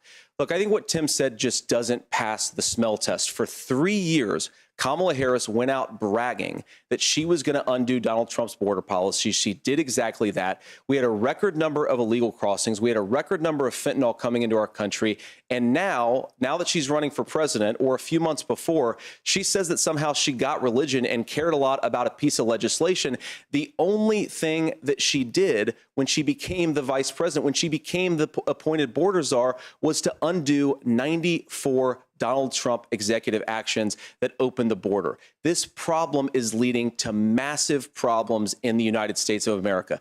Parents who can't afford health care, schools that are overwhelmed. It's got to stop, and it will when Donald Trump is president again. Senator, your time is up. Governor, what about our CBS News polling, which does show that a majority of Americans, more than 50%, support mass deportations? Look, we fix this issue with a bill that is necessary, but the issue on this is what happens when you don't want to solve it. You demonize it. And we saw this, and Senator Vance, and it surprises me on this, talking about and saying, I will create stories to bring attention to this. That vilified a large number of people who were here legally in the community of Springfield. The Republican governor said, it's not true, don't do it. There's consequences for this. There's consequences. We could come together. Senator Langford did it. We could come together and solve this if we didn't let Donald Trump continue to make it an issue. And the consequences in Springfield were the governor had to send state law enforcement to escort kindergartners to school. I believe Senator Vance wants to solve this, but by standing with Donald Trump and not working together to find a solution, it becomes a talking point. And when it becomes a talking point like this, we dehumanize and villainize other human beings. Tim, Governor, your time is up. Senator, I'll give you 1 minute, but let me just ask you the question first. The governor has made the point, and I think as a sitting lawmaker, you know that Congress controls the purse strings and any funding. So you have said repeatedly that Donald Trump would, through executive action, solve this. Do you disagree that Congress controls the purse strings and would need to support many of the changes that you would actually want to implement? You have 1 minute. Look, Margaret, first of all, the gross majority of what we need to do at the southern border is just empowering law enforcement to do their job. I've been to the southern border more than our borders are. Kamala Harris has been. And it's actually heartbreaking because the Border Patrol agents, they just want to be empowered to do their job. Of course, additional resources would help. But most of this is about the president and the vice president empowering our law enforcement to say, if you try to come across the border illegally, you've got to stay in Mexico. You've got to go back through proper channels. Now, Governor Walz brought up the community of Springfield, and he's very worried about the things that I've said in Springfield. Look, in Springfield, Ohio, and in communities all across this country, you've got schools that are overwhelmed. You've got hospitals that are overwhelmed. You have got housing that is totally unaffordable because we brought in millions of illegal immigrants to compete with Americans for scarce homes. The people that I'm most worried about in Springfield, Ohio, are the American citizens who have had their lives destroyed by Kamala Harris's open border. It is a disgrace, Tim. And I actually think, I agree with you. I think you want to solve this problem, but I don't think that Kamala Harris does. Senator, your time is up. Governor, you have 1 minute to respond. Yeah, well, it is law enforcement that asked for the bill. They helped craft it. They're the ones that supported it. That's because they know we need to do this. Look, this issue of continuing to bring this up, of not dealing with it, of blaming migrants for everything. On housing, we could talk a little bit about Wall Street speculators buying up housing and making them less affordable, but it becomes a blame. Look, this bill also gives the money necessary to adjudicate. I agree. It should not take 7 years for an asylum claim to be done. This bill gets it done in 90 days. Then you start to make a difference in this, and you start to adhere to what we know, American principles. I don't talk about my faith a lot, but Matthew 25:40 talks about, to the least amongst us, you do unto me. I think that's true of most Americans. They simply want order to it. This bill does it. It's funded. It's supported by the people who do it. And it lets us keep our dignity about how we treat other people. Thank you, Governor. And just to clarify for our viewers, Springfield, Ohio does have a large number of Haitian migrants who have legal status, temporary protected status. Well, Margaret, but thank you, Senator. We have so much to get to. Margaret, I think it's important because we're going to turn out of the economy. Thank Margaret, you. the rules were that you guys weren't going to we're fact check, and since you're fact checking me, I think it's important to say what's actually going on. So there's an application called the CBP One app, where you can go on as an illegal migrant, apply for asylum or apply for parole, and be granted legal status at the wave of a Kamala Harris open border wand. That is not a person coming in, applying for a green card and waiting for 10 years. That is the facilitation of illegal immigration, Margaret, by our own Thank you, Senator, for leadership. describing the legal process. We have so much to get to, Senator. Those laws have been on the books since 1990. Thank you, gentlemen. The CBP One app has not been on the books something that Kamala Harris created, Margaret. Gentlemen, the audience can't hear you because your mics are cut. We have so much we want to get to. Thank you for explaining the legal process. Nora. Thank you, Margaret. The economy is a top concern for voters. Each of your campaigns has released an economic plan, so let's talk about the specifics. Governor Walz, Vice President Harris unveiled a plan that includes billions in tax credits for manufacturing, housing, and a renewed child tax credit. The Wharton School says your proposals will increase the nation's deficit by $1.2 trillion. How would you pay for that without ballooning the deficit? Governor, I'll give you 2 minutes. Yeah, thank you. And Kamala Harris and I do believe in the middle class because that's where we come from. We both grew up in that. We understand. So those of you out there listening tonight, you're hearing a lot of stuff back and forth, and it's good. It's healthy. That's what this is supposed to happen. You should be listening. How's this going to impact me? The bold forward plan that Kamala Harris put out there is talking about this housing issue. The one thing is there's 3 million new houses proposed under this plan with down payment assistance on the front end to get you in a house. A house is much more than just an asset to be traded somewhere. It's foundational to where you're at. And then making sure that the things you buy every day, whether they be prescription drugs or other things, that there's fairness in that. Look, the $35 insulin is a good thing, but it costs $5 to make insulin. They were charging $800 before this law went into effect. As far as the housing goes, I've seen it in Minnesota. 12% more houses in Minneapolis, prices went down on rent 4%. It's working. And then making sure tax cuts go to the middle class. $6,000 child tax credit, we have one in Minnesota, reduces childhood poverty by 1/3. We save money in the long run, and we do the right thing for families. And then getting businesses off the ground. The law as it stands right now is $5,000 tax credit for small business, increasing that to $50,000. Now, this is a philosophical difference between us. Donald Trump made a promise, and I'll give you this, he kept it. He took folks to Mar-a-Lago, said, you're rich as hell, I'm going to give you a tax cut. He gave the tax cuts that predominantly went to the top class. What happened there was an $8 trillion increase in the national debt, the largest ever. Now he's proposing a 20% consumption or sales tax on everything we bring in. Everyone agrees, including businesses, it would be destabilizing it, it would increase inflation and potentially lead to a recession. Look, this is simple for you. Where are we going? Kamala Harris has said to do the things she wants to do. We'll just ask the wealthiest to pay their fair share. When you do that, our system works best, more people are participating in it, and folks have the things that they need. Senator, I want to give you a moment to respond on that. But similarly, the Wharton School has done an analysis of the Trump plan and says it would increase the nation's deficit by $5.8 trillion. My question is the same for you. How do you pay for all that without ballooning the deficit? I'll give you 2 minutes. Well, first of all, you're going to hear a lot from Tim Walz this evening, and you just heard it in the answer, a lot of what Kamala Harris proposes to do. And some of it, I'll be honest with you, it even sounds pretty good. Here's what you won't hear, is that Kamala Harris has already done it. Because she's been the vice president for 3.5 years. She had the opportunity to enact all of these great policies. And what she's actually done instead is drive the cost of food higher by 25%, drive the cost of housing higher by about 60%. Open the American southern border and make middle-class life unaffordable for a large number of Americans. If Kamala Harris has such great plans for how to address middle-class problems, then she ought to do them now. Not when asking for a promotion, but in the job the American people gave her 3.5 years ago. And the fact that she isn't tells you a lot about how much you can trust her actual plans. Now, Donald Trump's economic plan is not just a plan, but it's also a record.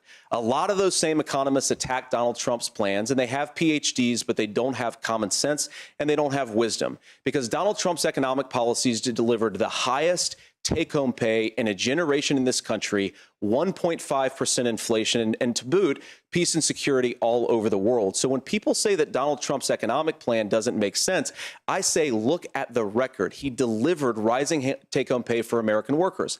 Now, Tim admirably admits that they want to undo the Trump tax cuts. But if you look at what was so different about Donald Trump's tax cuts, even from previous Republican tax cut plans, is that a lot of those resources went to giving more take-home pay to middle-class and working-class Americans. It was passed in 2017, and you saw an American economic boom unlike we've seen in a generation in this country. That is a record that I'm proud to run on, and we're going to get back to that common sense wisdom so that you can afford to live the American dream again. I know a lot of you are struggling. I know a lot of you are worried about paying the bills. It's going to stop when Donald Trump brings back common sense to this country. Governor, do you want to respond to that? What has Kamala Harris done for the middle class? Yeah, well, Kamala Harris's day one was Donald Trump's failure on COVID that led to the collapse of our economy. We were already before COVID in a manufacturing recession, but 10 million people out of work, largest percentage since the Great Depression.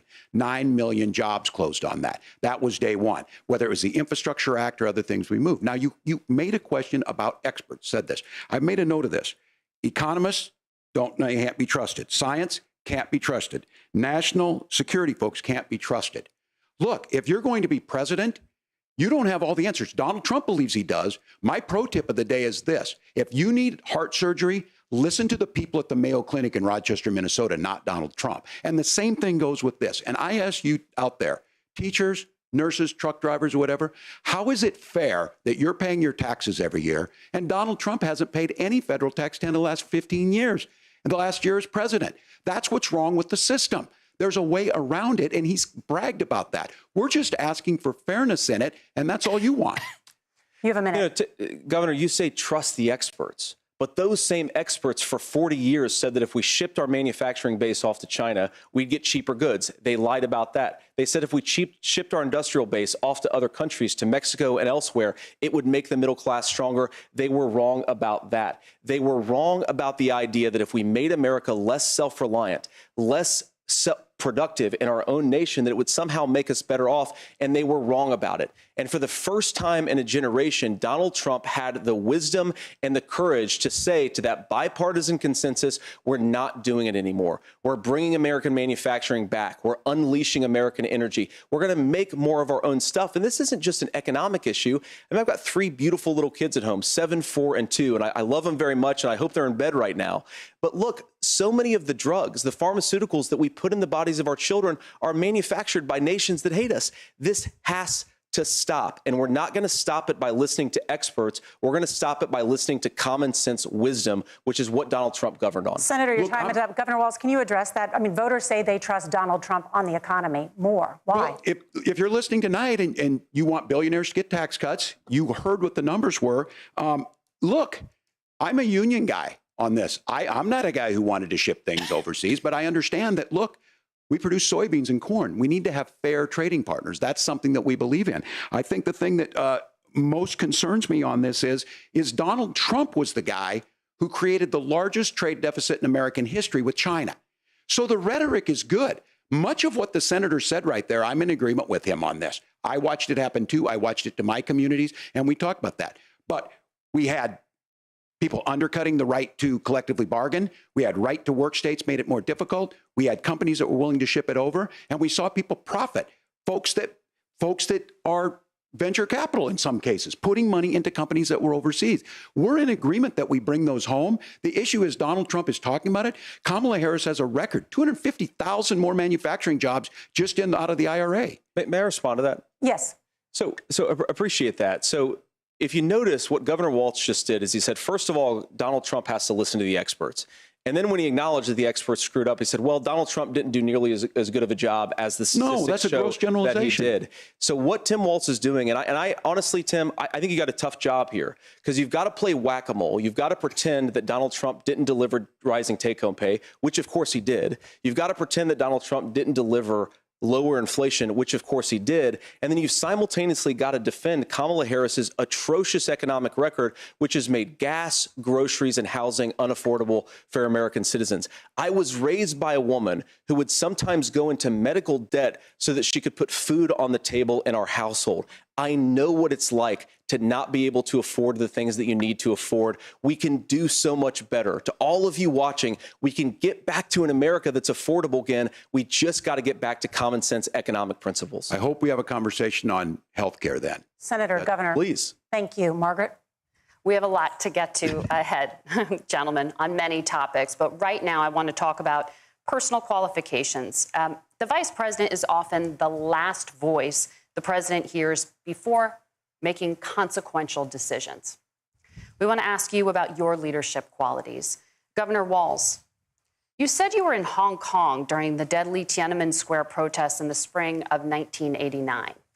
But Minnesota Public Radio and other media outlets are reporting that you actually didn't travel to Asia until August of that year. Can you explain that discrepancy? You have 2 minutes. Well, and to the folks out there who didn't get at the top of this, look, I grew up in small rural Nebraska, town of 400, town that you rode your bike with your buddies till the streetlights come on, and I'm proud of that service. I joined the National Guard at 17, worked on family farms, and then I used the GI Bill to become a teacher, passionate about it, a young teacher. My first year out, I got the opportunity in the summer of '89 to travel to China. 35 years ago, be able to do that. I came back home and then started a program to take young people there. We would take basketball teams, we would take baseball teams, we would take dancers, and we would go back and forth to China. The issue for that was to try and learn. Now, look, my community knows who I am. They saw where I was at. Look, I will be the first to tell you, I have poured my heart into my community. I've tried to do the best I can, but I've not been perfect. And I'm a knucklehead at times, but it's always been about that. Those same people elected me to Congress for 12 years. And in Congress, I was one of the most bipartisan people, working on things like farm bills that we got done, working on veterans benefits. And then the people of Minnesota were able to elect me to governor twice. So look, my commitment has been from the beginning to make sure that I'm there for the people, to make sure that I get this right. I will say more than anything, many times I will talk a lot. I will get caught up in the rhetoric. But being there, the impact it made, the difference it made in my life, I learned a lot about China. I hear the critiques of this. I would make the case that Donald Trump should have come on one of those trips with us. I guarantee you he wouldn't be praising Xi Jinping about COVID. And I guarantee you he wouldn't start a trade war that he ends up losing. So this is about trying to understand the world. It's about trying to do the best you can for your community. And then it's putting yourself out there and letting your folks understand what it is. My commitment, whether it be through teaching, which I was good at, or whether it was being a good soldier or was being a good member of Congress, those are the things that I think are the values that people care about. Governor, just to follow up on that, the question was, can you explain the discrepancy? All I said on this was I got there that summer and misspoke on this. So I will just, that's what I've said. So I was in Hong Kong and China during the democracy protests went in. And from that, I learned a lot of what needed to be in governance. Thank you, Governor. Senator Vance, in 2016, you called your running mate, Donald Trump, unfit for the nation's highest office, and you said he could be America's Hitler. I know you've been asked many times, and you've said you regret those comments and explained you then voted for Donald Trump in 2020. But the Washington Post reported new messages last week in which you also disparaged Trump's economic record while he was president, writing to someone in 2020, quote, Trump thoroughly failed to deliver his economic populism. You're now his running mate, and you've shifted many of your policy stances to align with his. If you become vice president, why should Americans trust that you will give Donald Trump the advice he needs to hear and not just the advice he wants to hear? You have 2 minutes. Well, first of all, Margaret, because I've always been open. And sometimes, of course, I've disagreed with the president, but I've also been extremely open about the fact that I was wrong about Donald Trump. I was wrong, first of all, because I believed some of the media stories that turned out to be dishonest fabrications of his record. But most importantly, Donald Trump delivered for the American people. Rising wages, rising take-home pay, an economy that worked for normal Americans, a secure southern border, a lot of things, frankly, that I didn't think he'd be able to deliver on. And yeah, when you screw up, when you misspeak, when you get something wrong and you change your mind, you ought to be honest with the American people about it. It's one of the reasons, Margaret, why I've done so many interviews is because I think it's important to actually explain to the American people where I come down on the issues and what changed. Now, you pointed out to messages from 2020. Margaret, I've been extremely consistent that I think there were a lot of things that we could have done better in the Trump administration the first round if Congress was doing its job. I strongly believe, and I've been a United States senator, that Congress is not just a high-class debating society. It's not just a forum for senators and congressmen to whine about problems. It's a forum to govern. So there were a lot of things on the border, on tariffs, for example, where I think that we could have done so much more if the Republican Congress and the Democrats in Congress had been a little bit better about how they govern the country. They were so obsessed with impeaching Donald Trump, they couldn't actually govern. And I want to talk about this tariff issue in particular, Margaret, because Tim just accused this of being a national sales tax. Look, the one thing And you're probably surprised to hear me praising Joe Biden, but the one thing that Joe Biden did is he continued some of the Trump tariffs that protected American manufacturing jobs. And it's the one issue, the most pro-worker part of the Biden administration, it's the one issue where Kamala Harris has run away from Joe Biden's record. Think about this. If you're trying to employ slave laborers in China at $3 a day, you're going to do that and undercut the wages of American workers unless our country stands up for itself and says you're not accessing our markets unless you're paying middle-class Americans a fair wage. Senator, your time is up. Nora? Thank you. Now to the issue of reproductive rights. Governor Walz, after Roe versus Wade was overturned, you signed a bill into law that made Minnesota one of the least restrictive states in the nation when it comes to abortion. Former President Trump said in the last debate that you believe abortion, quote, in the 9th month is absolutely fine.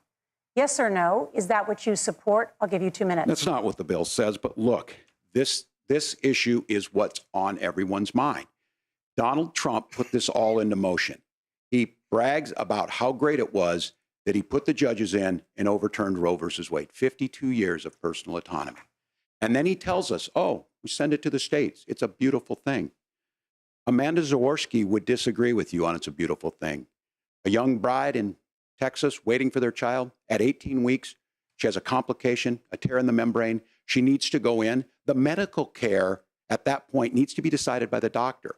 And that would have been an abortion. But in Texas, that would have put them in legal jeopardy. She went home, got sepsis, nearly dies, and now she may have difficulty having children. Or in Kentucky, Hadley Duvall, a 12-year-old child raped and impregnated by her stepfather. Those are horrific. Now, when God asked about that, Senator Vance said 2 wrongs don't make a right. There is no right in this.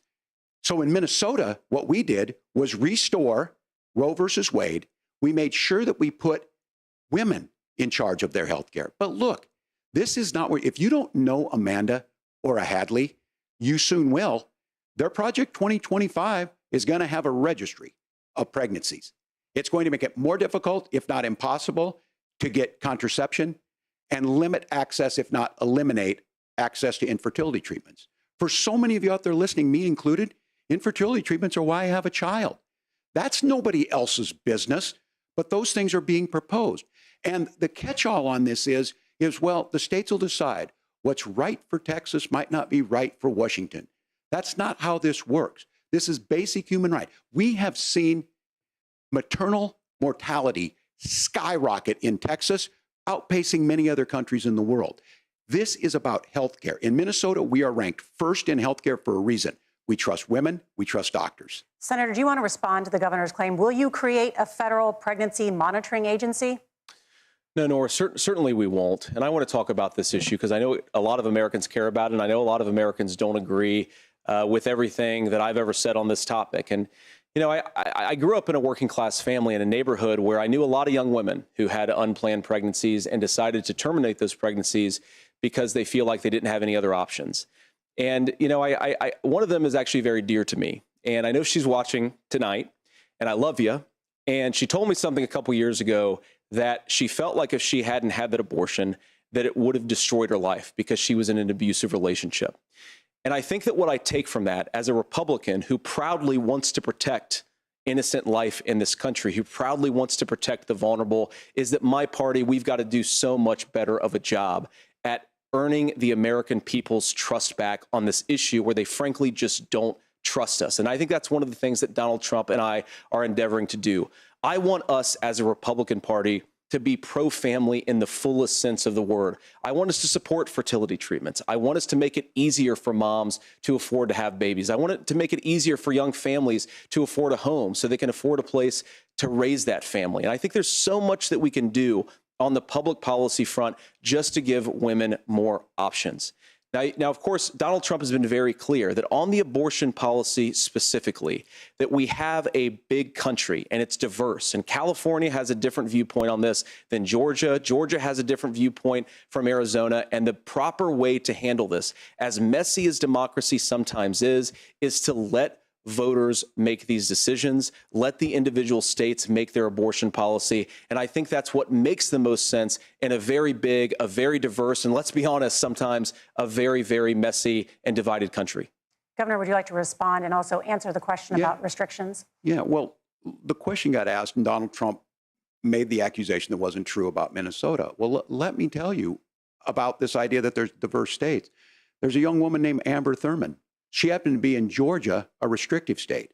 Because of that, she had to travel a long distance to North Carolina to try and get her care. Amber Thurman died in that journey back and forth. The fact of the matter is, how can we as a nation say that your life and your rights, as basic as the right to control your own body, is determined on geography? There's a very real chance, had Amber Thurman lived in Minnesota, she would be alive today. That's why the restoration of Roe versus Wade. When you listen to Vice President Harris talk about this subject and you hear me talk about it, you hear us talking exactly the same. Donald Trump is trying to figure out how to get the political right of this. I agree with a lot of what Senator Vance said about what's happening. His running mate, though, does not, and that's the problem. Governor, your time is up. Senator, let me ask you about that. He mentioned, it was, I think, referring to a national ban. In the past, you have supported a federal ban on abortion after 15 weeks. In fact, you said if someone can't support legislation like that, quote, you are making the United States the most barbaric pro-abortion regime anywhere in the entire world. My question is, why have you changed your position? Well, Nora, first of all, I never supported a national ban. I did when I was running for Senate in 2022 talk about setting some minimum national standard. For example, we have a partial birth abortion ban in place in this country at the federal level. I don't think anybody's trying to get rid of that, or at least I hope not, though I know that Democrats have taken a very radical pro-abortion stance. But Nora, you know, one of the things that changed is in the state of Ohio, we had a referendum in 2023, and the people of Ohio voted overwhelmingly, by the way, against my position. And I think that what I learned from that, Nora, is that we've got to do a better job at winning back people's trust. So many young women would love to have families. So many young women also see an unplanned pregnancy as something that's going to destroy their livelihood, destroy their education, destroy their relationships. And we have got to earn people's trust back. And that's why Donald Trump and I are committed to pursuing pro-family policies, making childcare more accessible, making fertility treatments more accessible, because we've got to do a better job at that. And that's what real leadership is. Governor, your response. I'm going to respond on the pro-abortion piece of that. No, we're not. We're pro-women. We're pro-freedom to make your own choice. We know what the implications are to not be that. Women having miscarriages, women not getting the care, physicians feeling like they may be prosecuted for providing that care. And as far as making sure that we're educating our children and giving them options, Minnesota's a state with one of the lowest teen pregnancy rates. We understand that too. We know that the options need to be available, and we make that true. We also make it, we're a top 3 state for the best place to raise children.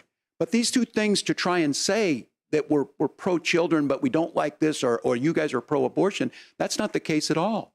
We are pro-freedoms for women to make their choices, and we're going, and Kamala Harris is making the case, to make options for children more affordable, a $6,000 child tax credit. But we're not going to base that on the backs of making someone like Amber Thurman drive 600 miles to try and get health care. Senator. May I respond to that? First of all, Governor, I agree with you. Amber Thurman should still be alive, and there are a lot of people who should still be alive, and I certainly wish that she was.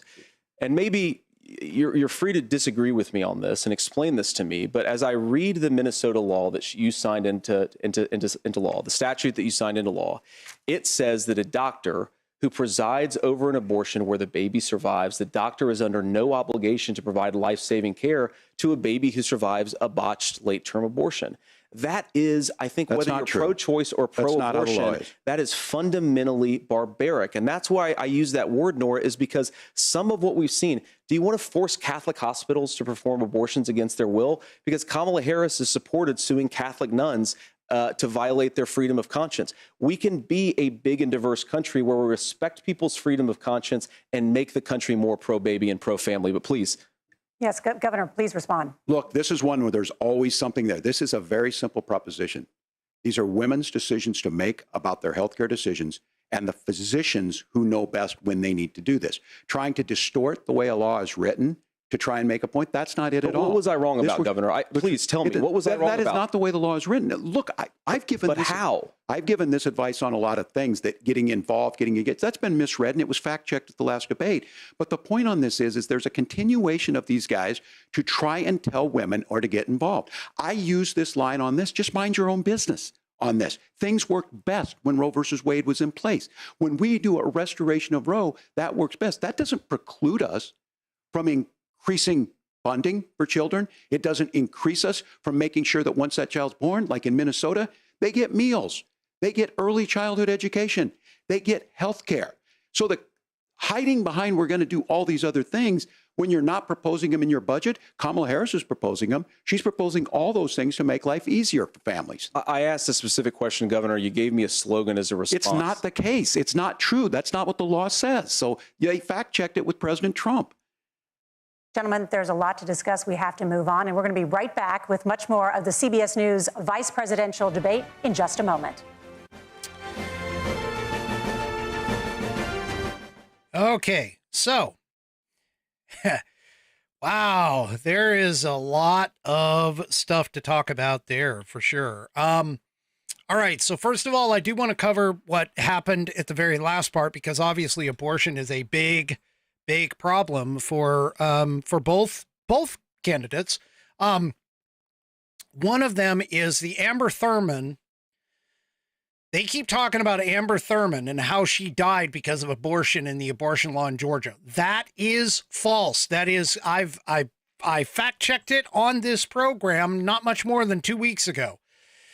Amber Thurman died because of the fact that she did an at-home abortion. Okay, she got the misoprostol or whatever it was. She got the abortion pills. She took the abortion pills under the direction of the doctor, and she did not go to the hospital until her symptoms got so bad that she finally had to go to the hospital. When she went to go to the hospital, they held her and were in the process of processing her or something, and she died as a part of that. So basically, she died from complications from the procedure, not the procedure itself. And it has nothing to do with, by the way, the abortion law in Georgia, because the law in Georgia does allow for at-home abortions through the medicine, and it allows for follow-up care after that. So Walz is totally blowing that out of proportion. The other woman that died, that they, of course, are refusing to talk about, she also did a home abortion, but then also overdosed on pain medication afterward, which include fentanyl. And she died due to that by not going and getting the care. So let's just throw all that out of the way.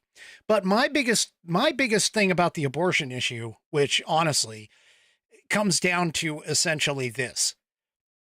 Healthcare itself is not in the Constitution as a federally mandated responsibility of the federal government, or a constitutionally mandated responsibility of the federal government. That's it. They shouldn't even be involved, period. Now, whether or not the states get involved, that's up to them. That's up to the states, and you go after the states themselves. You don't do that here in terms of the federal Constitution. The Constitution doesn't even have health care in it. Now, again, as I've said on this program multiple times, you can argue about the military, because the military is a part of the federal government, and they should get health care and receive health care. But outside of that, for civilians, it shouldn't even be discussed. This shouldn't even be a topic, period. Shouldn't even be a topic. Now, Walz talked about the economy. He mentioned COVID and how they inherited the COVID economy. The COVID economy wasn't that bad. It was basically set to rebound. All they had to do was just reopen everything and leave everything else alone. But instead, they decided to ram through the Inflation Reduction Act, which didn't reduce inflation, actually increased inflation, took it from 1.6 in January of 2021, all the way up to 9.1 18 months later. They ruined the economy. Donald Trump handed them an economy that would have taken care of everybody if they had just left things alone. Now, as far as things like, oh, okay, it looks like they might be coming back. So here we go. Welcome back to the CBS News vice presidential debate. We want to turn now to America's gun violence epidemic. The leading cause of death for children and teens in America is by firearms. Senator Vance, you oppose most gun legislation that Democrats claim would curb gun violence. You oppose red flag gun laws and legislation to ban certain semi-automatic rifles, including AR-15s. So let me ask you, earlier this year, for the first time, the parents of a school shooter were convicted of involuntary manslaughter and sentenced to 10 years in prison. Do you think holding parents responsible could curb mass shootings? I'll give you 2 minutes. Yeah, well, Nora, on that particular case, I don't know the full details, but I certainly trust local law enforcement and local authorities to make those decisions. I think in some cases the answer is going to be yes, and in some cases the answer is going to be no. And the details really matter here, of course. For example, if a kid steals a gun, that's going to be different than if a parent hands over a gun knowing that their kid is potentially dangerous. But look, I want to just sort of speak as a father of 3 beautiful little kids, and our oldest is now in 2nd grade. And like a lot of parents, we send our kids to school with such hope and such joy and such pride at their little faces on the first day of school. And we know, unfortunately, that a lot of kids are going to experience this terrible epidemic of gun violence. And of course, our hearts go out to the families that are affected by this terrible stuff. And we do have to do better. And I think that Governor Walz and I actually probably agree that we need to do better on this. The question is just, how do we actually do it? Now, here's something that really bothers me and worries me about this epidemic of violence. The gross majority, close to 90% in some of the statistics I've seen, of the gun violence in this country is committed with illegally obtained firearms. And while we're on that topic, we know that thanks to Kamala Harris's open border, we've seen a massive influx in the number of illegal guns run by the Mexican drug cartels. So that number, the amount of illegal guns in our country is higher today than it was 3.5 years ago. But what do we do about the schools? What do we do to protect our kids? And I think the answer is, and I say this not loving the answer, because I don't want my kids to go to school in a school that feels unsafe or where there are visible signs of security. But I unfortunately think that we have to increase security in our schools. We have to make the doors lock better. We have to make the doors stronger. We've got to make the windows stronger. And of course, we've got to increase school resource officers, because the idea that we can magically wave a wand and take guns out of the hands of bad guys, it just doesn't fit with recent experience. So we've got to make our schools safer. And I think we've got to have some common sense bipartisan solutions for how to do that. Governor, you have 2 minutes. Well, I think all the parents watching tonight, this is your biggest nightmare. Look, I got a 17-year-old, and he witnessed a shooting at a community center playing volleyball. Those things don't leave you. As a member of Congress, I sat in my office surrounded by dozens of the Sandy Hook parents, and they were looking at my 7-year-old picture on the wall. Their 7-year-old were dead, and they were asking us to do something. And look, I'm a hunter. I own firearms. The vice president is. We understand that the Second Amendment is there, but our first responsibility is to our kids to figure this out. In Minnesota, we've enacted enhanced red flag laws, enhanced background checks, and we can start to get data. But here's the problem. If we really want to solve this, we've got folks that won't allow research to be even done on gun violence. And this idea that we should just live with it, and here's what I do think, that this is a good start to the conversation. I 100% believe that Senator Vance hates it when these kids, it's abhorrent and it breaks your heart. I agree with that. But that's not far enough when we know there are things that work. I've spent time in Finland and seen some Finnish schools. They don't have this happen, even though they have a high gun ownership rate in the country. There are reasonable things that we can do to make a difference. It's not infringing on your Second Amendment. And the idea to have some of these weapons out there, it just doesn't make any sense. Kamala Harris, as an attorney general, worked on this issue. She knows that it's there. No one's trying to scaremonger and say we're taking your guns, but I ask all of you out there, do you want your schools hardened to look like a fort? Is that what we have to go when we know there's countries around the world that their children aren't practicing these types of drills? They're being kids. We owe it to them to get a fix. These are things that shouldn't be that difficult. You can still keep your firearms, and we can make a difference. We have to. If you're listening tonight, this breaks your heart. Senator. Tim, first of all, I didn't know that your 17-year-old witnessed a shooting. I'm sorry about that, and I hope that he's doing okay. Christ have mercy. It is awful. And I appreciate what Tim said, actually, about Finland, because I do think it illustrates some of the frankly, weird differences between our own country's gun violence problem and Finland. Is, okay, first of all, we have way higher rates of mental health abuse or mental health substance abuse. We have way higher rates of depression, way higher rates of anxiety. We unfortunately have a mental health crisis in this country that I really do think that we need to get to the root causes of, because I don't think it's the whole reason why we have such a bad gun violence problem, but I do think it's a big piece of it. Another driver of the gun violence epidemic, especially that affecting our kids, it doesn't earn as many headlines, but is the terrible gun violence problem in a lot of our big cities. And this is why we have to empower law enforcement to arrest the bad guys, put them away, and take gun offenders off the streets. I think there's a whole host of things that we can do here, but I do think at our schools we've got to talk about more security. Senator, thank you. Governor, you previously opposed an assault weapons ban, but only later in your political career did you change your position. Why? Yeah, I sat in that office with those Sandy Hook parents. I've become friends with school shooters. I've seen it. Look, the NRA, I was an NRA guy for a long time. They used to teach gun safety. I'm of an age where my shotgun was in my car so I could pheasant hunt after football practice. That's not where we live today. And several things I want to mention on this is talking about cities and where it's at. The number one where the most firearm deaths happen in Minnesota are rural suicides. And we have an epidemic of children getting guns and shooting themselves. And so we have, and we should look at all of the issues, making sure folks have health care and all that, but I want to be very careful. This idea of stigmatizing mental health, just because you have a mental health issue doesn't mean you're violent. And I think what we end up doing is we start looking for a scapegoat. Sometimes it just is the guns. It's just the guns. And there are things that you can do about it. But I do think that this is one, and I think this is a healthy conversation. I think there's a capacity to find solutions on this that work, protect Second Amendment, protect our children. That's our priority. Gentlemen, thank you. Margaret? Thank you, Nora. Let's turn now to the top contributor to inflation, the high cost of housing and rent. There's a shortage of more than 4 million homes in the United States, and that contributes to the high housing prices. Governor Walz, the Harris campaign promises a $25,000 down payment assistance for first-time home buyers and a $10,000 tax credit. They also promise to build 3 million new homes. Where are you building these homes, and won't handing out that kind of money just drive up prices higher? No, it's not handing out. We have, first, let me say this issue of housing, and I think those of you listening on this, the problem we've had is that we've got a lot of folks that see housing as another commodity. It can be bought up, it can be shifted, it can be moved around.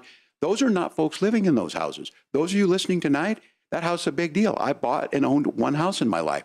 My mom still lives in the house where I was. And when I think of a house, I'm thinking of Christmas services after midnight mass where you go with your family. We need to make it more affordable. And one of the things, as I said, this program that the Vice President is pushing forward and bringing a new way of approaching this is something we're doing in Minnesota from that lead. We in the state invested in making sure our housing was the biggest investment that we'd ever made in housing. It starts to make it easier. We cut some of the red tape. Local folks, look, we can't do it at the federal level, but local folks make it easier to build those homes. And then that down payment assistance. I can tell all of you out there, certainly for me, using the GI Bill was one thing, but a veteran's home loan, the big thing about a veteran's home loan is you don't have to pay the down payment. Those are things that make it there. Now, look, you're going to pay it back and you're going to pay your mortgage. Those are things that we know in the long run, the appreciated value, the generational wealth that's created from it. And I will give Minneapolis an example. Minneapolis is the one city where we've seen the lowest inflation rates. We've seen a 12% increase in stock because we've put some of these things in, and we're implementing a state program to make sure we give some of that down payment assistance. We get it back from people because here's what we know. People with stable housing end up with stable jobs. People with stable housing have their kids able to get to school. All of those things in the long run end up saving our money. And that's the thing that I think we should be able to find some common ground in, but we can't blame immigrants for the only reason. That's not the case that's happening in many cities. The fact of the matter is that we don't have enough naturally affordable housing, but we can make sure that the government's there to help kickstart it, create that base. Governor, your time is up. Senator Vance, as far as your campaign's position, the promise is to seize federal lands to build homes, remove regulation, provide tax breaks, and cut back on immigration, which you say pushes up prices. Where are you going to build all the new homes you're promising? And what part of any of this plan will provide immediate relief? You have 2 minutes. Well, first of all, Tim just said something that I agree with. We don't want to blame immigrants for higher housing prices, but we do want to blame Kamala Harris for letting in millions of illegal aliens into this country, which does drive up costs, Tim. 25 million illegal aliens competing with Americans for scarce homes is one of the most significant drivers of home prices in the country. It's why we have massive increases in home prices that have happened right alongside massive increases in illegal alien populations under Kamala Harris's leadership. Now, Tim just mentioned a bunch of ideas. Now, some of those ideas I actually think are halfway decent, and some of them I disagree with. But the most important thing here is Kamala Harris is not running as a newcomer to politics. She is the sitting vice president. If she wants to enact all of these policies to make housing more affordable, I invite her to use the office that the American people already gave her, not sit around and campaign and do nothing while Americans find the American dream of homeownership completely unaffordable. Now, you asked, Margaret, what would immediately change the equation for American citizens if you lower energy prices? As Donald Trump says, drill, baby, drill. One of the biggest drivers of housing costs, aside from illegal immigration, is, think about it. If a truck driver is paying 40% more for diesel, then the lumber he's delivering to the job site to build the house is also going to become a lot more expensive. If we open up American energy, you will get immediate pricing relief for American citizens, not, by the way, just in housing, but in a whole host of other economic goods, too. Senator Vance, you still have 23 seconds there. Do you want to answer? Can I have it? Where, Governor, we will get to you in a moment. But, Senator, where are you going to seize the federal lands? Can you clarify? Well, what Donald Trump has said is we have a lot of federal lands that aren't being used for anything. They're not being used for a national park. They're not being used, and they could be places where we build a lot of housing. And I do think that we should be opening up building in this country. We have a lot of land that could be used. We have a lot of Americans that need homes. We should be kicking out illegal immigrants who are competing for those homes, and we should be building more homes for the American citizens who deserve to be here. Senator, your time is up. Governor, I do want to let you respond to the allegation that the vice president is letting in Well, of course, that's not true. And again, you have the facts. I guess we agreed not to fact check. I'll check it. That, look, crossings are down compared to when Donald Trump left office. But it's, again, blaming and not trying to find the solution. I was going to ask, though, on this question, are we going to drill and build houses in the same federal land? And I think when people hear federal lands, these are really important pieces of land. Now, Minnesota doesn't have a lot of federal lands. I know in the western part of the countries we do. There's not a lot of federal lands in and around Minneapolis, for example. So the issue is I don't understand the federal lands issue unless we see this, and I worry about this as someone who cares deeply about our national parks and our federal lands. Look, Minnesota, we protect these things. We've got about 20% of the world's fresh water. These lands protect. They're there for a reason. They belong to all of us. But again, this is when you view housing and you view these things as commodities. Like, there's a chance to make money here. Let's take this federal land and let's sell it to people for that. I think there's better ways to do this. We've seen it in Minnesota. We're able to refurbish some of these houses. We're able to make some investments. That gets people in. And I'm still on the fact on this. Economists, Senator Vance, you said you don't like the economists. Which economists are saying that it is immigrants that's adding to the cost? Governor, your time is up. But Senator, on that point, I'd like for you to clarify. There are many contributing factors to high housing costs. What evidence do you have that migrants are part of this problem? Well, there's a Federal Reserve study that we're happy to share after the debate. We'll put it up on social media, actually, that really drills down on the connection between increased levels of migration, especially illegal immigration, and higher housing prices. Now, of course, Margaret, that's not the entire driver of higher housing prices. It's also the regulatory regime of Kamala Harris. Look, we are a country of builders. We're a country of doers. We're a country of explorers.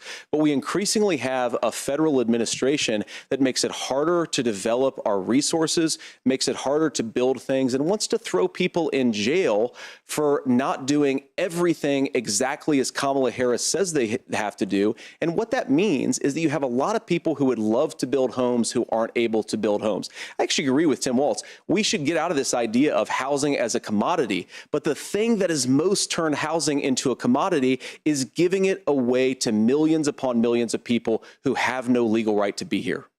What are the federal regulations? I deal with this as a governor. You can very quickly reply. I'm sorry. I get this as a governor, and I don't necessarily disagree with that in some cases, many of those are local, many of them are state. I don't know which ones are federal, but I think whenever we talk regulations, people think they can get rid of them. I think you want to be able to get out of your house in a fire. I think you want to make sure that it's fireproof and those types of things. So which are the regulations? Because the vice president's not responsible for those. Congress writes those.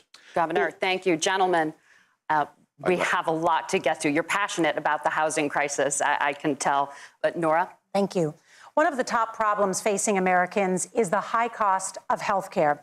Senator Vance, at the last presidential debate, former President Trump was asked about replacing the Affordable Care Act. In response, he said, "I have concepts of a plan." Since then, Senator, you've talked about changing how chronically ill Americans get health insurance. Can you explain how that would work? And can you guarantee that Americans with pre-existing conditions won't pay more? I'll give you 2 minutes. Well, of course, we're going to cover Americans with pre-existing conditions. In fact, a lot of my family members have gotten health care. I believe, members of my family actually got private health insurance, at least for the first time, switched off of Medicaid onto private insurance for the first time under Donald Trump's leadership. And I think that, a lot of people have criticized this concepts of a plan remark. Look, it's very simple common sense. I think as Tim Walz knows from 12 years in Congress, you're not going to propose a 900-page bill standing on a debate stage. It would bore everybody to tears, and it wouldn't actually mean anything because part of this is the give and take of bipartisan negotiation. Now, when Donald Trump was actually president, and again, he has a record to be proud of, prescription drugs fell in 2018 for the first time in a very long time. Under Kamala Harris's leadership, prescription drugs are up about 7%. Under Donald Trump's entire 4 years, they were up about 1.5%. He introduced pricing transparency. Think about healthcare. You go into a hospital, you try to buy something, and nobody knows what it actually costs. That price transparency will actually give American consumers a little bit more choice and will also drive down costs. And we talked about, the reinsurance regulations is what I was talking about. Look, Donald Trump has said that if we allow states to experiment a little bit on how to cover both the chronically ill, but the non-chronically ill, it's not just a plan. He actually implemented some of these regulations when he was president of the United States. And I think you can make a really good argument that it salvaged Obamacare, which was doing disastrously until Donald Trump came along. And I think this is an important point about President Trump. Of course, you don't have to agree with everything that President Trump has ever said or ever done. But when Obamacare was crushing under the weight of its own regulatory burden and healthcare costs, Donald Trump could have destroyed the program. Instead, he worked in a bipartisan way to ensure that Americans had access to affordable care. It's not perfect, of course, and there's so much more that we can do. But I think that Donald Trump has earned the right to put in place some better healthcare policies. He's earned it because he did it successfully the first time. Governor? All right, here's where being an old guy gives you some history. I was there at the creation of the ACA. And the reason it was so important is I come from a major healthcare state, home of the Mayo Clinic, home to Medical Alley, 3M, Medtronic, all of those. We understand healthcare. It's why we're ranked first on affordability and accessibility and quality of healthcare. And so what I know is under Kamala Harris, more people are covered than they have before. And those of you listening, this is critical to you. Now, Donald Trump all of a sudden wants to go back and remember this. He ran on the first thing he was going to do on day one was to repeal Obamacare. On day one, he tried to sign an executive order to repeal the ACA. He signed on to a lawsuit to repeal the ACA, but lost at the Supreme Court. And he would have repealed the ACA had it not been for the courage of John McCain to save that bill. Now, fast forward, what that means to you is you lose your pre-existing conditions. If you're sitting at home and you got asthma, too bad. If you're a woman, probably not. Broke your foot during football, might kick you out. Your kids get kicked out when they're 26. Kamala Harris negotiated drug prices for the first time with Medicare. We have 10 drugs that will come online, the most common ones that'll be there. But look, this issue, and when Donald Trump said, I've got a concept of a plan, it cracked me up as a fourth grade teacher because my kids would have never given me that.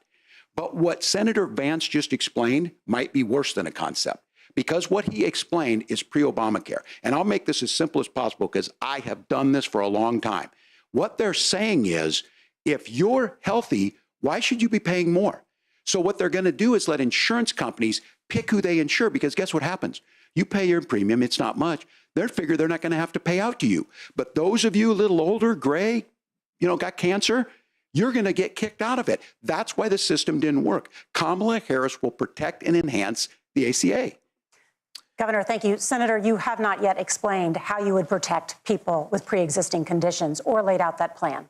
Well, look, we currently have laws and regulations in place right now that protect people with pre-existing conditions. We want to keep those regulations in place, but we also want to make the health insurance marketplace function a little bit better. Now, what Governor Walz just said is actually not true. A lot of what happened, and the reason that Obamacare was crushing under its own weight, is that a lot of young and healthy people were leaving the exchanges. Donald Trump actually helped address that problem, and he did so in a way that preserved people's access to coverage who had pre-existing conditions. But again, something that these guys do is they make a lot of claims about if Donald Trump becomes president, all of these terrible consequences are going to ensue. But in reality, Donald Trump was president. Inflation was low. Take-home pay was higher, and he saved the very program from a Democratic administration that was collapsing and would have collapsed absent his leadership. He did his job, which is govern in a bipartisan way and get results, not just complain about problems, but actually solve them. Governor, did enrollment under the Affordable Care Act go up under the Trump administration? It's higher now that we've seen it go up. Look, people are using it. The system works. And the question about this of young people or whatever, that's the individual mandate piece of this. And Republicans fought tooth and nail saying, well, Americans should be free to do this. Well, then what happens is... So you think the individual mandate's a good idea? You shrink. I think the idea of making sure the risk pool is broad enough to cover everyone, that's the only way insurance works. When it doesn't, it collapses. You are asking pre-ACA where we get people out. Look, people know that they need to be on health care. People expect it to be there. And when we are able to make it, and we are making it this way, when we incentivize people to be in the market, when we help people who might not be able to afford it get there, and we make sure then when you get sick and old, it's there for you. Because I heard people say, well, I don't want to buy into Medicare or whatever. Good luck buying health care once you get past 70. So look, the ACA works. We can continue to do better. Kamala Harris did that. The way she made everything better was negotiating those 10 drugs on Medicare for the first time in American history. Thank you. Margaret. Can I address that? I apologize. We're out of time. Ahead, we have a number of subjects to discuss. Margaret. Let's talk about families in America.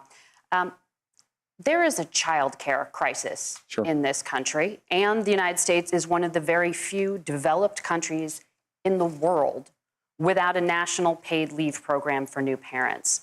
Governor Walz, you've said that if Democrats win both the White House and Congress, this is a day one priority for you. How long should employers be required to pay workers while they are home taking care of their newborns? You have 2 minutes. Yeah, well, that's negotiable, and that's what Congress worked. But here's what the deal is.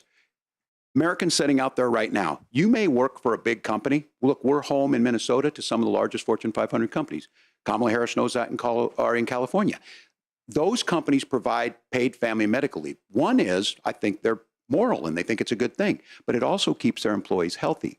We in Minnesota passed a paid family medical leave. You have a child, and I had to go back to work 5 days after my kids were born. This allows you to stay home a certain amount of time. What we know is that gets the child off to a better start. The family works better. We stay in their employers. We get more consistency in that. So Kamala Harris has made it a priority. We implemented it in Minnesota, and we see growth.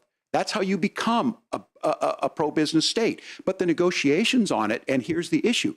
Those big companies are able to offer it. Those of you out there who don't have it, just imagine what happens if you get cancer or your child gets sick. We know what happens. You end up staying home. In some places, that means no paycheck because you've got no protection on that. This is the case of an economy that Donald Trump has set for the wealthiest amongst us. He's willing to give those tax breaks to the wealthiest. He's willing to say, bust those unions up, do whatever. What we're saying is the economy works best when it works for all of us. And so a paid family medical leave program, and I will tell you, go to the families or go to the businesses and ask them. As far as childcare on this, you have to take it at both the supply and the demand side. You can't expect the most important people in our lives to take either our children or our parents to get paid the least amount of money. And we have to make it easier for folks to be able to get into that business and then to make sure that folks are able to pay for that. We were able to do it in Minnesota, and I'm still telling you this. We were listed as the best state. We're still in crisis on this. A federal program of paid family and medical leave and help with this will enhance our workforce, enhance our families, and make it easier to have the children that you want. Governor, your time is up. Senator, do you support a national paid leave program? And if so, for how long should employers be mandated to pay their employees while they are home taking care of their newborn? You have 2 minutes. Yeah, well, first of all, Margaret, a number of my Republican colleagues and some Democrats, too, have worked on this issue. And I think there is a bipartisan solution here because a lot of us care about this issue. I mean, look, I speak from this very personally because I'm married to a beautiful woman who is an incredible mother to our 3 beautiful kids, but is also a very, very brilliant corporate litigator. And I'm so proud of her. But being a working mom, even for somebody with all of the advantages of my wife, is extraordinarily difficult. And it's not just difficult from a policy perspective. She actually had access to paid family leave because she worked for a bigger company. But the cultural pressure on young families and especially young women, I think makes it really hard for people to choose the family model they want. A lot of young women would like to go back to work immediately. Some would like to spend a little time home with the kids. Some would like to spend longer at home with the kids. We should have a family care model that makes choice possible. And I think this is a very important substantive difference between Donald Trump and Kamala Harris's approach. I mean, look, if you look at the federal programs that we have that support paid family leave right now, the Community Development Block Grant, and there's another block grant program that spends a lot of money from the federal government. These programs only go to one kind of childcare model. Let's say you'd like your church maybe to help you out with childcare. Maybe you live in a rural area or an urban area and you'd like to get together with families in your neighborhood to provide childcare in the way that makes the most sense. You don't get access to any of these federal monies. We want to promote choice in how we deliver family care and how we promote childcare because, look, it is unacceptable. And, you know, of course, Tim and I have been on the campaign trail a lot the past 7 or 8 weeks. And one of the biggest complaints I hear from young families is people who feel like they don't have options, like they're choosing between going to work or taking care for their kids. That is an incredible burden to put on American families. We're the only country that does it. I think we could do a heck of a lot better. Senator, thank you. You have also said, Senator Vance, many things about the American family. The Federal Reserve says parents will spend nearly as much on childcare as they do on housing each month. So I want to get your thoughts on this. President Trump recently said, as much as childcare is talked about as being expensive, it's relatively speaking not very expensive compared to the kinds of numbers we'll be taking in. Is President Trump committed to the $5,000 per child tax credit that you have described? You have 1 minute. Well, what President Trump said, Margaret, I just want to defend my running mate here a little bit, is that we're going to be taking in a lot of money by penalizing companies for shipping jobs overseas and penalizing countries who employ slave laborers and then ship their products back into our country and undercut the wages of American workers. It's the heart of the Donald Trump economic plan. Cut taxes for American workers and American families. Cut taxes for businesses that are hiring and building companies in the United States of America, but penalize companies and countries that are shipping jobs overseas. That's the heart of the economic proposal.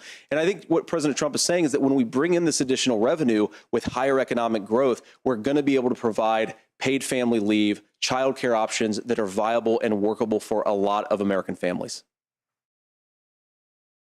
Can you clarify how that will solve the child care shortage? Well, because as Tim said, a lot of the child care shortage is we just don't have enough resources going into the multiple people who could be providing family care options.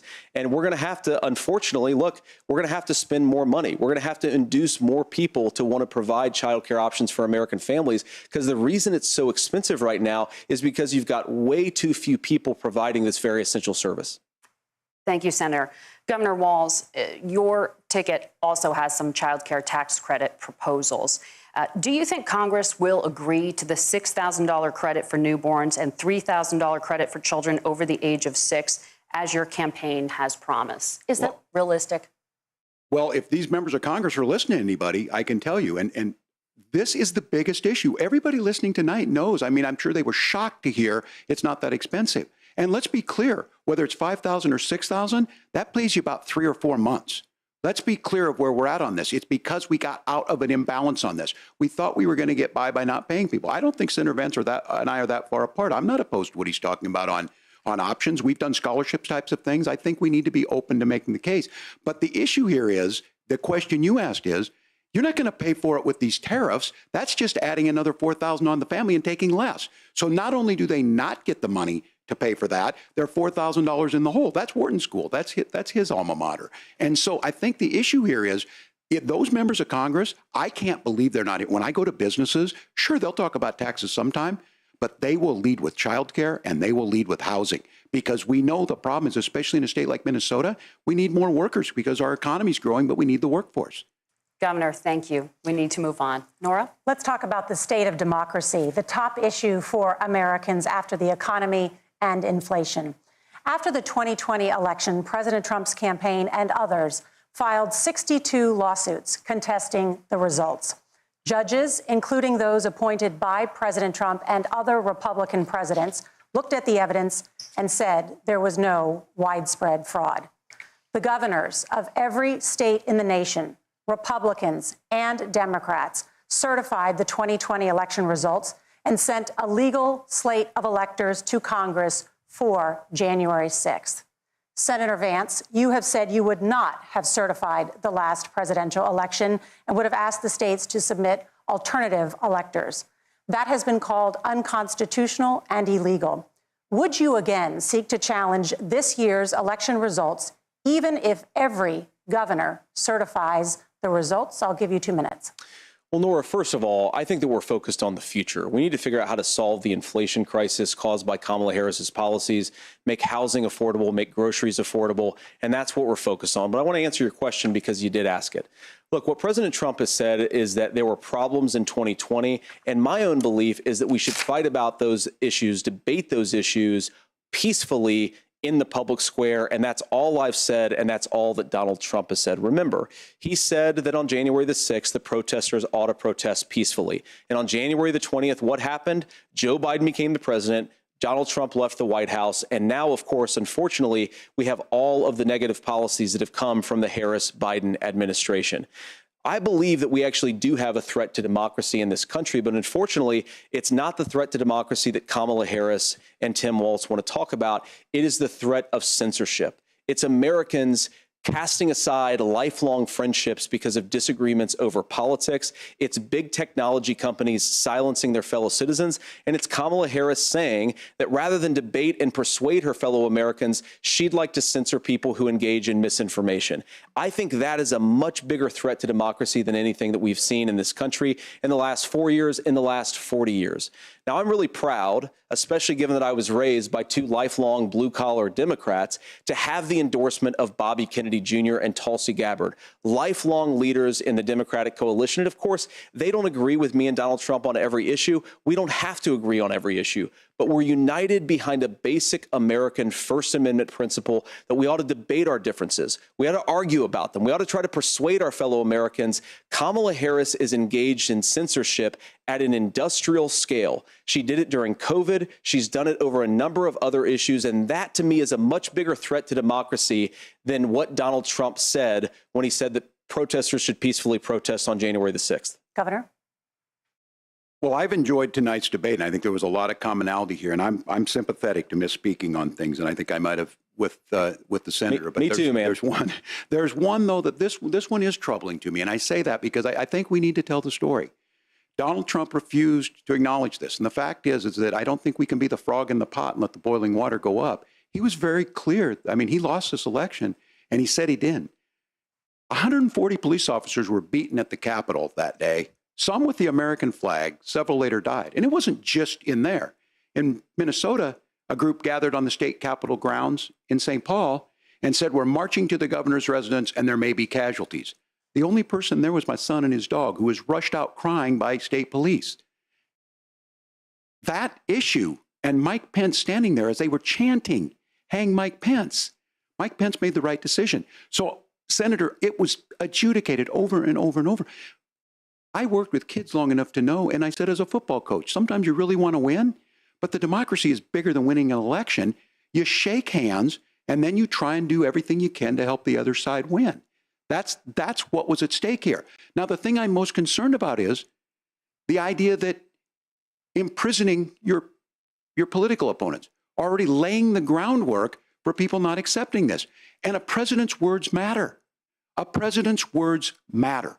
People hear that. So I think this issue of settling our differences at the ballot box, shaking hands when we lose, being honest about it, but to deny what happened on January 6th, the first time in American history that a president or anyone tried to overturn a fair election and the peaceful transfer of power. And here we are 4 years later in the same boat. I will tell you this, that when this is over, we need to shake hands this election, and the winner needs to be the winner. This has got to stop. It's tearing our country apart.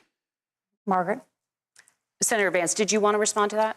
Yeah, well, look, Tim, first of all, it's really rich for Democratic leaders to say that Donald Trump is a unique threat to democracy when he peacefully gave over power on January the 20th, as we have done for 250 years in this country. We are going to shake hands after this debate and after this election. And of course, I hope that we win, and I think we're going to win. But if Tim Walz is the next vice president, he'll have my prayers, he'll have my best wishes, and he'll have my help whenever he wants it.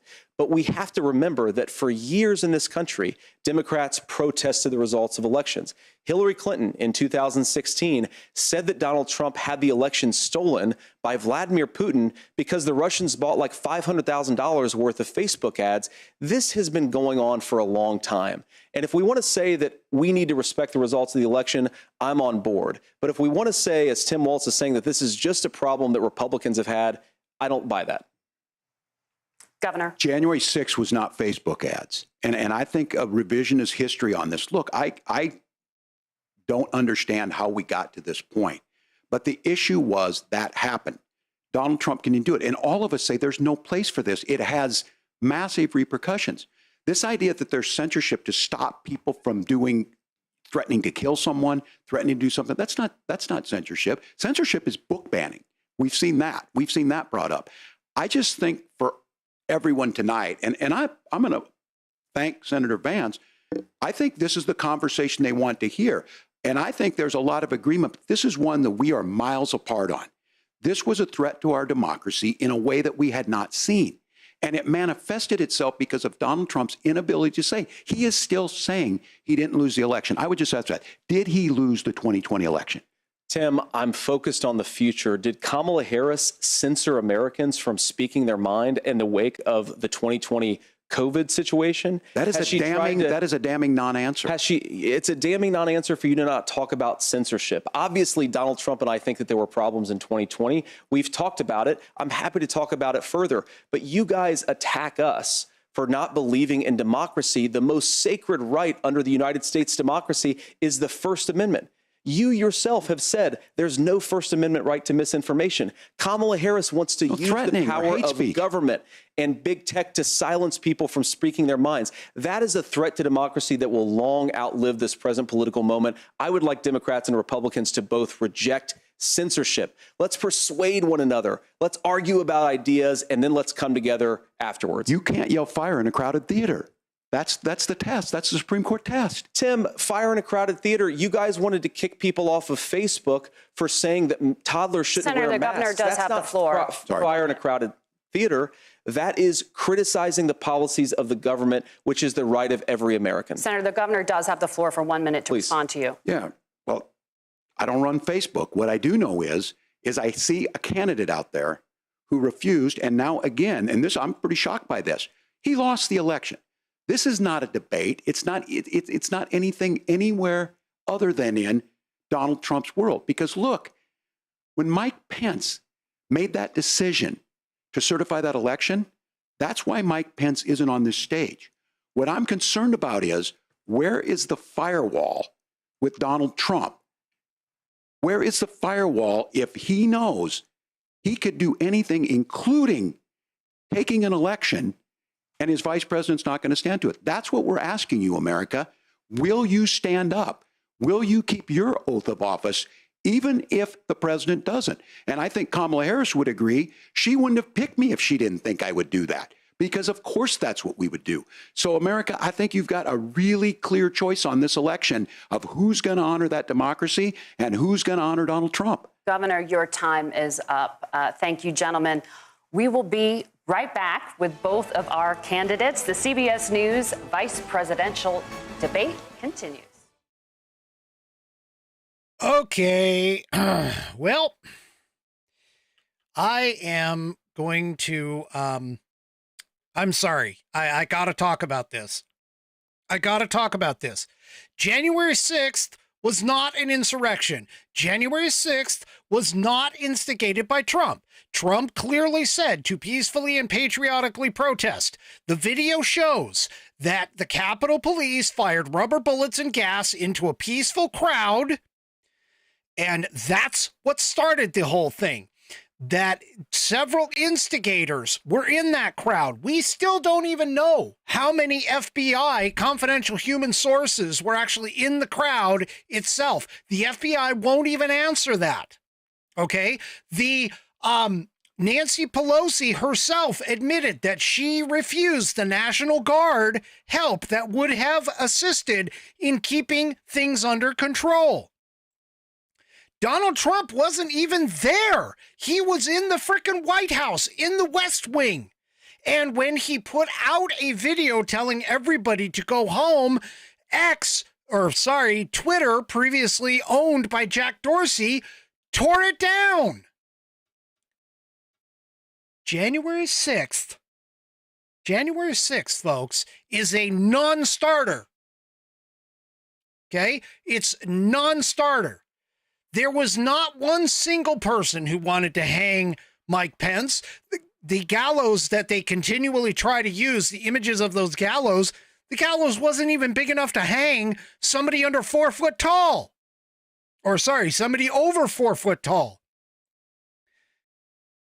That is a completely debunked lie. It has been debunked over and over and over again. And by the way, the cases that were brought, of those cases that were brought to the courts, the vast majority were dismissed due to lack of standing, meaning that the courts felt there was nothing that they could do about it.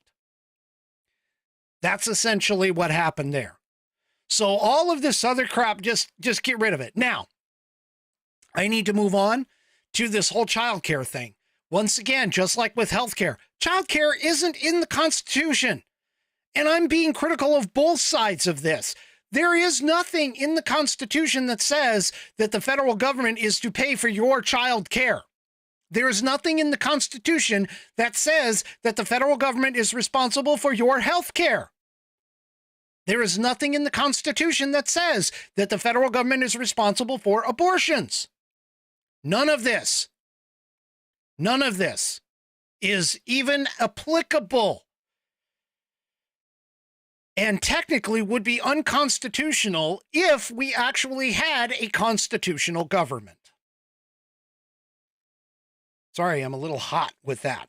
But now, in terms of the housing, okay, Governor Walz was incorrect. There is regulations that the federal government puts out. It's called the Universal Building Code, or UBC.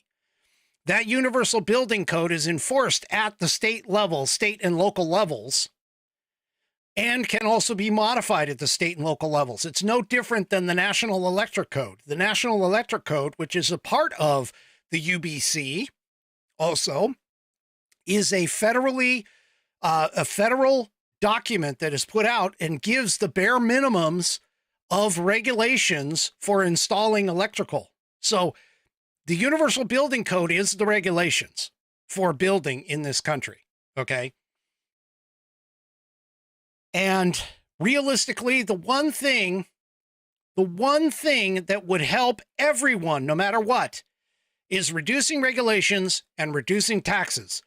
You reduce regulations, you reduce taxes, you reduce government spending, you reduce the burden Welcome on back to the the CS American News people. Vice But anyway, Presidential we're Debate. back. It is now time for the closing statement. Senator Vance won the virtual coin toss and elected to go last. So, Governor Walz, you are first. You have 2 minutes. Well, thank you, Senator Vance. Thank you to CBS News. And most importantly, thank you to all of you. If you're still up and the folks who miss Dancing with Our Stars, I appreciate it. But look, the support of the democracy matters. It matters that you're here. And I'm as surprised as anybody of this coalition that Kamala Harris has built, from Bernie Sanders to Dick Cheney to Taylor Swift, and a whole bunch of folks in between there. And they don't all agree on everything, but they are truly optimistic people. They believe in a positive future of this country and one where our politics can be better than it is. And I have to tell you, that better than it is the sense of optimism that there can be an opportunity economy that works for everyone, not just to get by, but to get ahead. And the idea that freedom really means something, not the freedom of government to be in your bedroom or exam room, but the freedom for you to make choices about yourself. Now, look, we all know who Donald Trump is. He's told us, and as Maya Angelou said, believe him when he told you that. His first inaugural address talked about American carnage, and then he spent 4 years trying to maybe do that. Senator Vance tonight made it clear he will stand with Donald Trump's agenda. He will continue to push down that road. Excuse me. Kamala Harris gives us a different option. Now, I'll have to tell you, I'm going to be careful about the quotes, but there's one that Senator Vance said that does resonate with me. He said, Donald Trump makes the people I care about afraid. A lot of America feels that way. We don't need to be afraid. Franklin Roosevelt was right. All we have to fear is fear itself. Kamala Harris is bringing us a new way forward. She's bringing us a politics of joy. She's bringing real solutions for the middle class, and she's centering you at the heart of that. All the while asking everyone, join this movement, make your voices heard. Let's look for a new day where everybody gets that opportunity and everybody gets a chance to thrive. I humbly ask for your vote on November 5th for Kamala Harris. Governor Walz, thank you. Senator Vance, your closing statement. Well, I want to thank Governor Walz, you folks at CBS, and of course the American people for tuning in this evening. And one of the issues we didn't talk about was energy. And I remember when I was being raised by my grandmother, when she didn't have enough money to turn on the heat some nights because Ohio gets pretty cold at night and because money was often very tight. And I believe, as a person who wants to be your next vice president, that we are a rich and prosperous enough country where every American, whether they're rich or poor, ought to be able to turn on their heat in the middle of a cold winter night. That's gotten more difficult thanks to Kamala Harris's energy policies. I believe that whether you're rich or poor, you ought to be able to afford a nice meal for your family. That's gotten harder because of Kamala Harris's policies. I believe that whether you're rich or poor, you ought to be able to afford to buy a house. You ought to be able to live in safe neighborhoods. You ought to not have your communities flooded with fentanyl. And that, too, has gotten harder with because of Kamala Harris's policies. Now, I've been in politics long enough to do what Kamala Harris does when she stands before the American people and says that on day one, she's going to work on all these challenges I just listed. She's been the vice president for 3.5 years. Day one was 1,400 days ago, and her policies have made these problems worse. Now, I believe that we have the most beautiful country in the world. I meet people on the campaign trail who can't afford food, but have the grace and generosity to ask me how I'm doing and to tell me they're praying for my family. What that has taught me is that we have the greatest country, the most beautiful country, the most incredible people anywhere in the world. But they're not going to be able to achieve their full dreams with the broken leadership that we have in Washington. They're not going to be able to live their American dream if we do the same thing that we've been doing for the last 3.5 years. We need change. We need a new direction. We need a president who has already done this once before and did it well. Please vote for Donald Trump. And whether you vote for me or vote for Tim Walz, I just want to say I'm so proud to be doing this, and I'm rooting for you. God bless you, and good night. Senator Vance, thank you. And thank you both for participating in the only vice presidential debate of this election cycle. I'm Margaret Brennan. And I'm Nora O'Donnell. And a reminder, there are just 35 days until Election Day. Please get out and vote. And for all of us here at CBS News, thank you and good night. All right. Holy smokes. I don't know about you guys, but I am really charged up now about J.D. Vance. Oh, my gosh. Now, granted, this wasn't the like knockout, drag out, total fisticuffs kind of battle that, say, a Donald Trump and a Joe Biden or a Donald Trump and a Kamala Harris debate actually did. But he clearly was in command and control of this debate for absolute certainty. Okay? J.D. Vance did a fantastic job. And I'll be honest with you, he has now given me the energy to where I would actually feel that he possibly could be a good candidate in 2028. If 2028 were to happen tomorrow, okay, I would be all in on J.D. Vance for the presidency, provided that obviously the next 4 years doesn't change any of that. But I'm telling you right now, holy smokes, that was a fantastic debate. This is exactly what a debate should be. Debating the issues, debating the subject matter. Don't go after each individual person and personally attack them, even though there was a little bit of that in the beginning and a little bit of that during a couple of points. But this is what a presidential debate should be.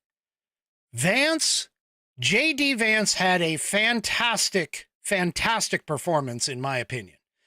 Walz was good, don't get me wrong, but J.D. Vance cornered him and was able to get him in the corner and hold him there.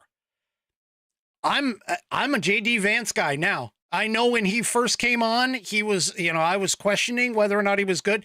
This guy is good. He is smart, he is articulate, and he is able to redirect questions when they're not on his pathway.